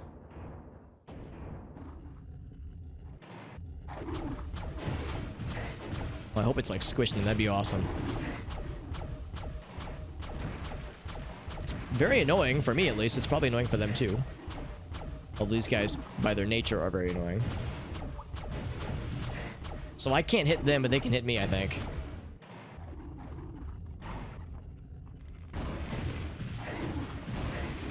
There we go. This one connects though. Are you guys actually monsters? Oh, they might just be like fake things or something. Frozen ice monsters. Only one switch left. It's an odd trap to be like, here's monsters that are frozen in time. Or something, I don't know. Yeah, this one would probably squish me if I let it touch me, so I shouldn't let it. I should make the conscious choice. Oh, here we go. Not to get hit by it. Just don't get hit, forehead. There we go. That one wasn't too bad. Famous last words, right? Here's this one.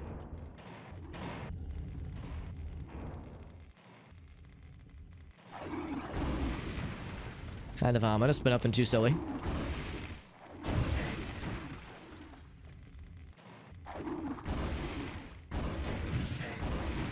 Gotta switch to the other spell. It's one that's hard to use in these kind of windy, twisty path things.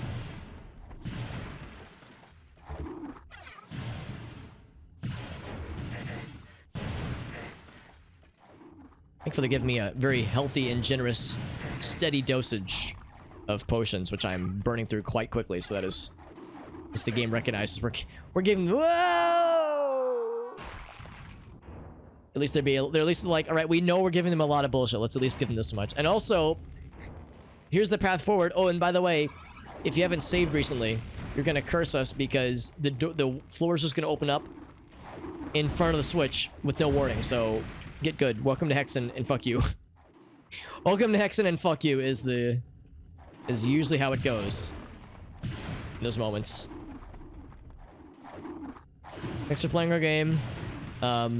We hope you enjoyed it, and also fuck you and like don't ever expect anything from us ever, other than sadness.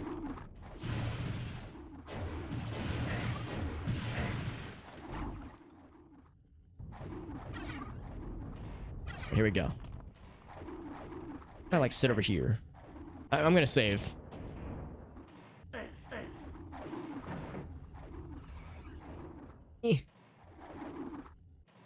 See, now it didn't even pop this time. Once you pop, you just don't stop. Oh, okay. I was waiting on me to touch it.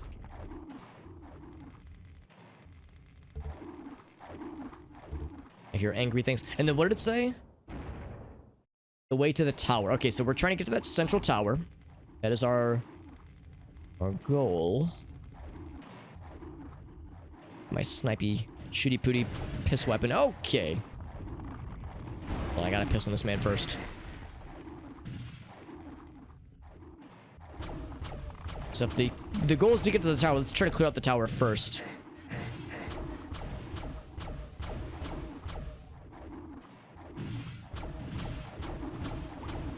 Yeah, there we go. We're pissing him off. Oh yes, except the ring friendship spikes at us.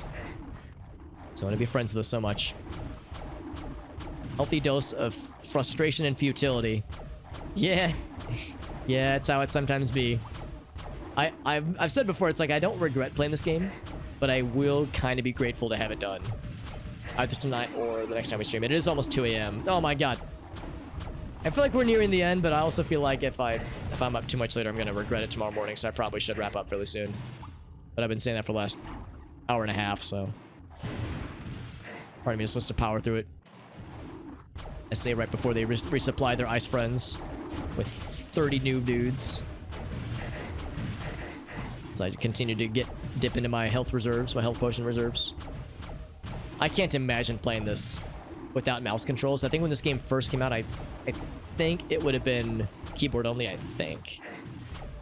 There would have been a jump button, but I think it would have been pretty rudimentary, and obviously no crouch button. I can't imagine. I can't imagine playing this without a crouch button for some zones, like certain areas. Shit is bananas. Bananulars. Oh, here we go. Some paths. Some pathies. Ouch. How do you get to that guy over there? There's no heckin' way. Whoop. So, let's hope I don't get sniped off this trajectory here. I see they give us some wings. Not wings, wings. Whoop. I'm on the platform. I got my wings. And 12 health. Any switches? Or maybe the wings are like the only thing really. Oh, here we go.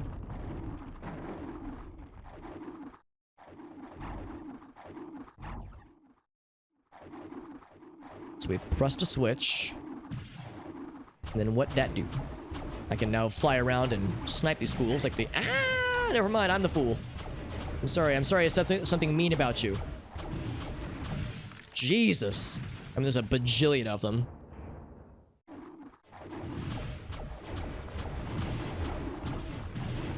Is it really that surprising? Not really. Not really.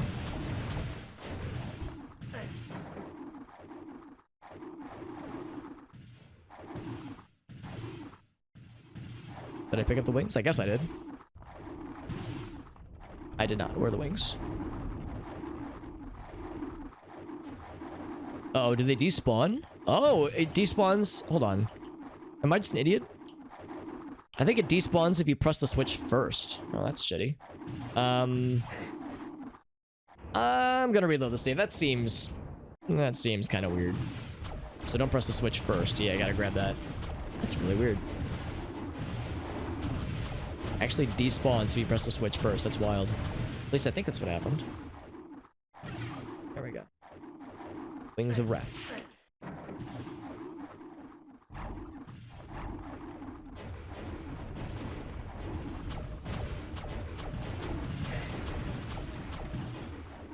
So many of them, oh my god. It's weird like flying around like this. I want to get more supplies. But I also don't want to get fucking sniped like a doofus. It's kind of fun raining hell upon them though from the skies. Like try to grab potions and then fail to do so.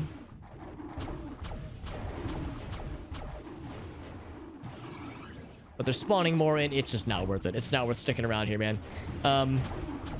What was the point of all this? Clearly there was a point, right? Like, there's gotta be some... Oh, here we go.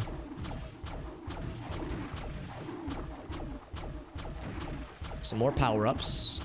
Was this all just for power-ups? No keys, no fancy things. And I just spend so much to get here. Is it really worth it? Health? Oh, I fucking... I hit the save button right as I died. It's too late. I was thinking for sure there's going to be some reward for all of our troubles. Ouch.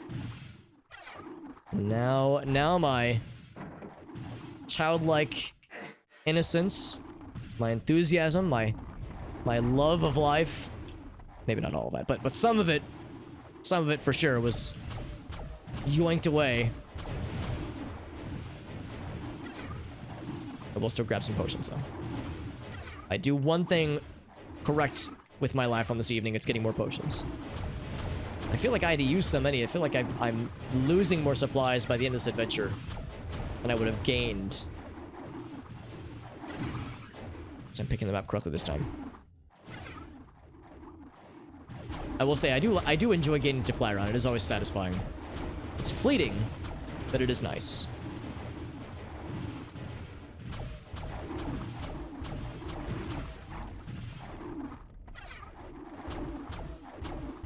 So thankfully, I can actually just sit from afar.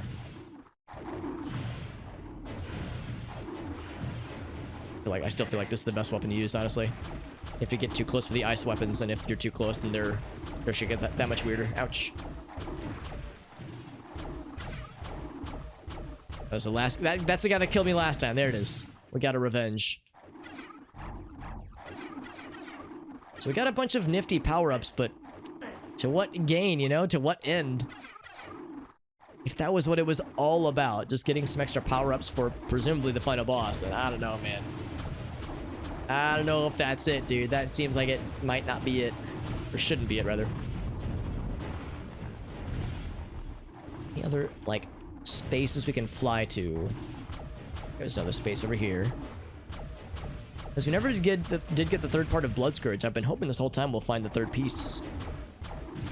More power-ups and such.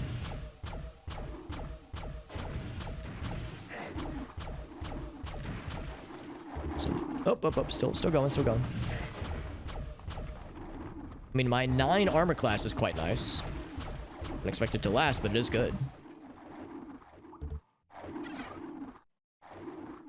That is it, yeah. I wonder if there's just an optional puzzle thing we missed, and as a result of it, we'll never get the, like, top tier weapon for the mage. It's a shame, because I would love to see it. And use it, for that matter.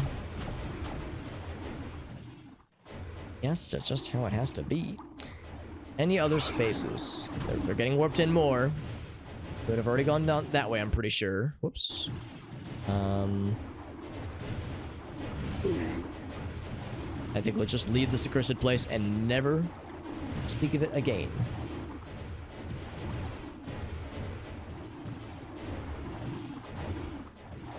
This is an awful and mean place full of enemies that really don't want us to be here and I don't think like us too much. Right. to the Mega Satan portal. Skip along. Here we go. Presumably the final battle, maybe? Oh, are we still flying? Oh, we're still flying! Oh, that's kind of nice then. So maybe, yeah, maybe that, like, made it worthwhile, is being able to fly for the final boss encounter. Sadly, the lava doesn't seem to hurt these guys. As nice as that would be. Also, flying is actually not very good right now. I think I'd rather be level with them. That way, my shots are more likely to penetrate and hit the dudes behind them.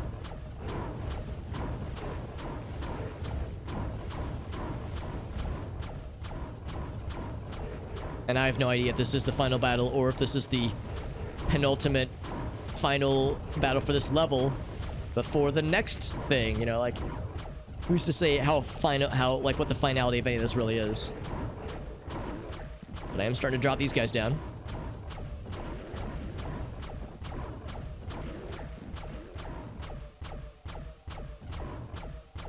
Just good, because reaching them is kind of hard when they're all in the fire zones. Oh, there's more of them. Oh boy. Same enemies. Something they would at least mix it up or something. Circle strafe and hold mouse key. Mouse key 1. Mouse button 1.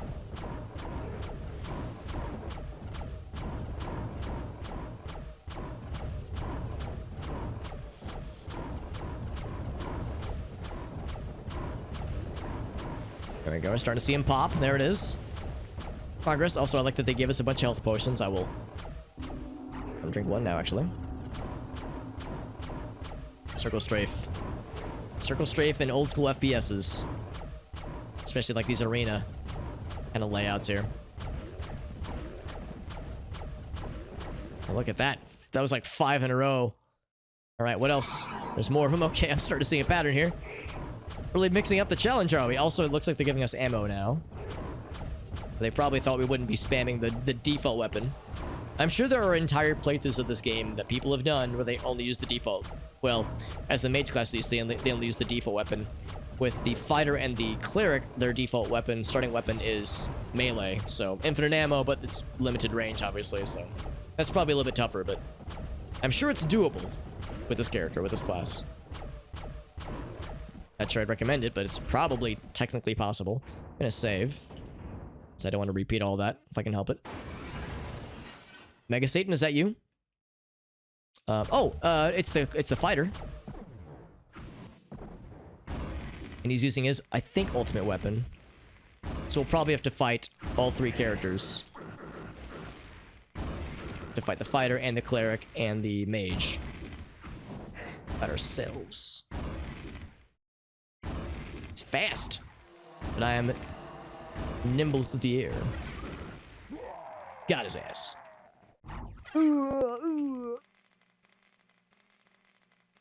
Get more AC. 11 AC.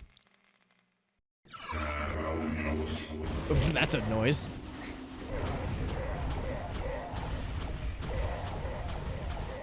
Bring them all at once. So we're 1/3 the way through this encounter, whatever it's going to be. So circle strafing isn't quite as, like, obvious of a strat since they're all over the place, but it will inevitably lead us to victory.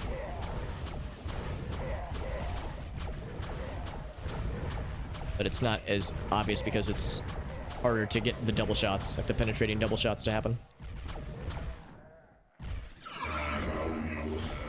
That noise is so weird. Of all of them all at once, muttering in a forbidden incantation in unison.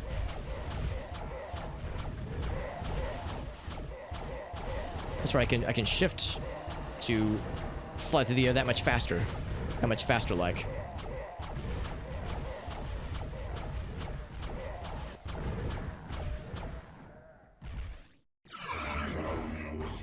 Oh shit, I didn't even do that. Trying to menu. There we go. Trying to menu, and I used 2 of the full heals. But since we're getting to the end of the game, I don't think it's... Or near the end of the game, it probably doesn't matter too much.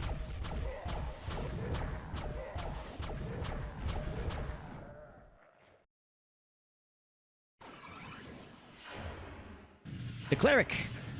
What's he got? He's got the fuck you weapon. So yeah, they're using like their top tier weapons. So I gotta go real fast outrun this shit. Because if those things reach me, it's game over. Things do awful damage. And this could have been me. I could have had this version of that weapon. Could have been me, but I was playing. Circle strafe, though, you can outrun them. I don't know if using this weapon is the right call, necessarily. Probably faster to use the other one, but... So this weapon is often inferior, and this is a not bad use case for it. It'd be hard to land with either of them. Either of my literally 2 weapons. Well, technically, 3 weapons. Oh, fucking hell. I got into melee range once. I think they said he baptized me.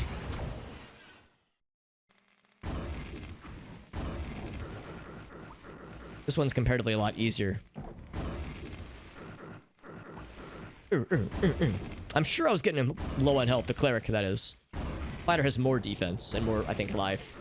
Like max HP. I should use the Dark Servants for this encounter, I think. That could be really handy. Can I go in here?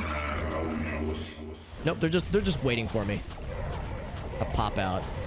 So I gotta save after the 3rd wave of these guys.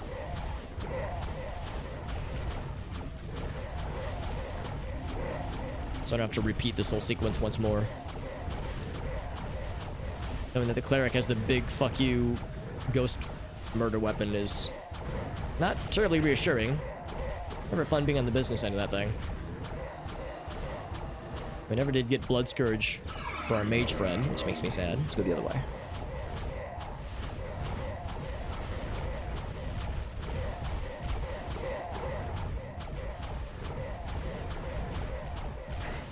Oops.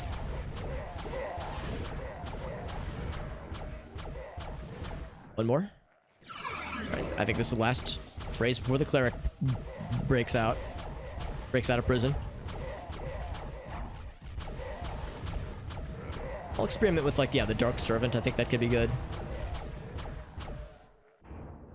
So let's save.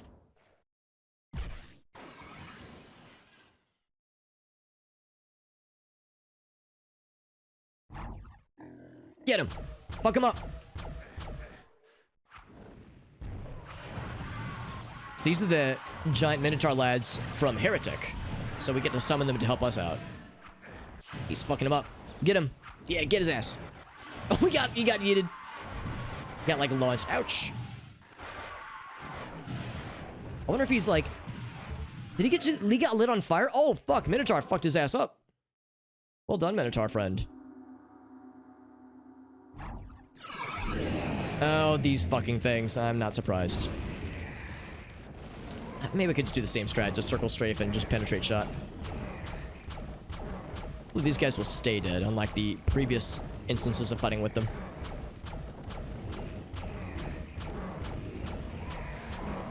It's working.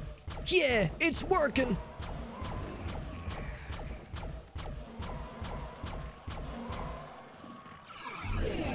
Alright, so it's just a few waves of them. They do stay dead. Also, we have a lot of corpses on the ground, man. Holy moly.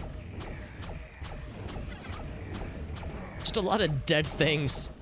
A lot of blood, a lot of disheveled robes and organs and bones and body parts. Delicious.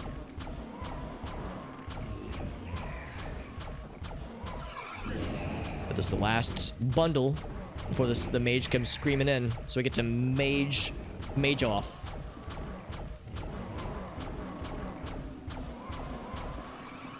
Save.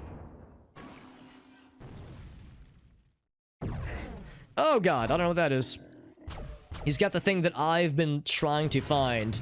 That's blood ass. Blood dick. I don't know. Blood scourge. Yes, blood dick. I was right the first time. Oh, I got fucked.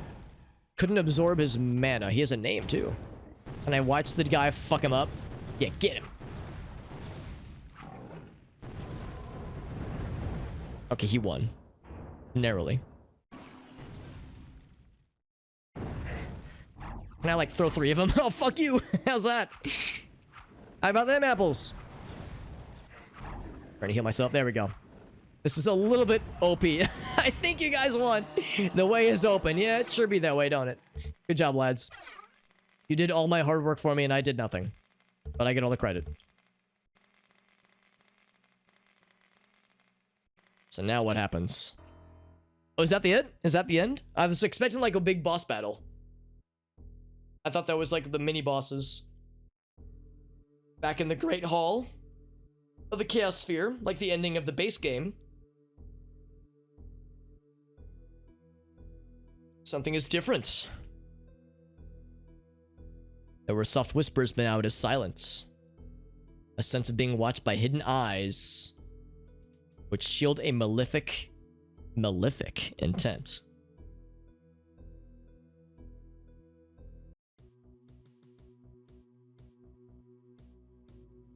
Once before, you grasped the Chaos Sphere, held it within trembling hands, but now we tremble with something more than avarice and dread meshed with the hunger for power.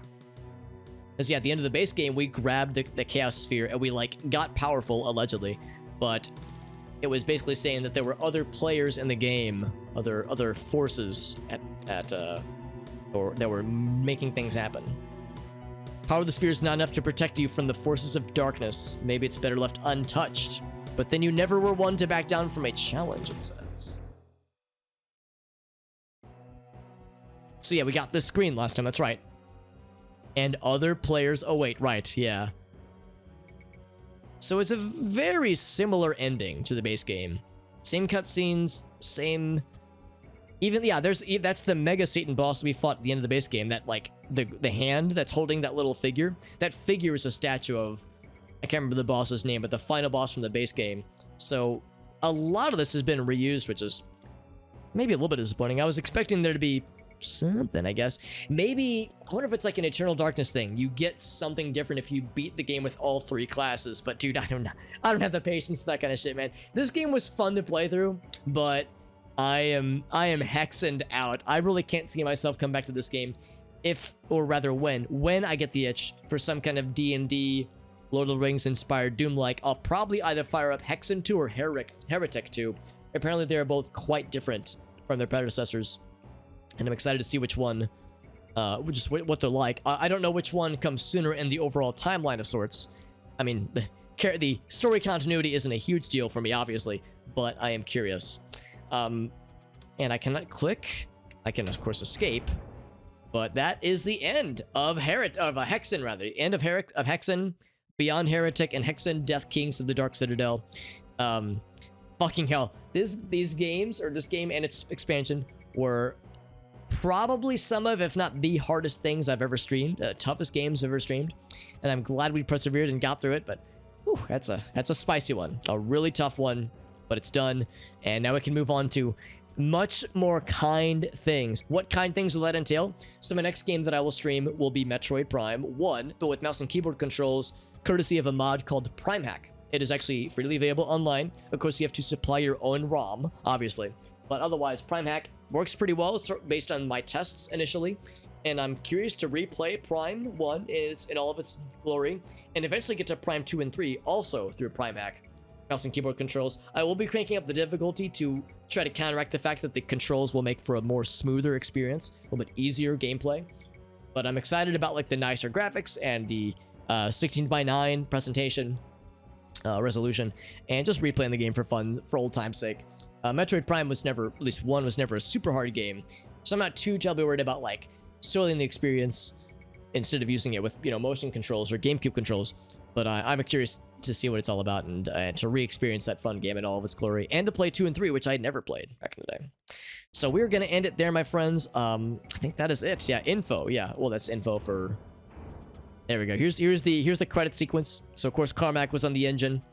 Romero was the executive producer.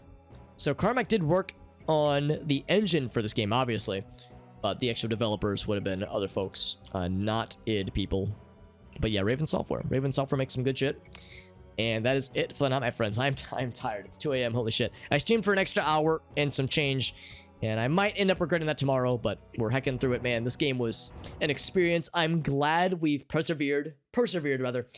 I'm glad we got through it. I'm glad I got to see the end of the sequel to a game I really enjoyed, Heretic, and saw this game, which I guess was a kind of a logical next step in Heretics, in like the foundations that Heretic laid. So in some ways, it's, you know, not surprising that they went the ultra mega difficult, like maze-like levels and really like player unfriendly level design. I'm not terribly surprised that it went down that way, but that's okay. Like I said, no regrets. I'm glad we got through it, and we're all better for it.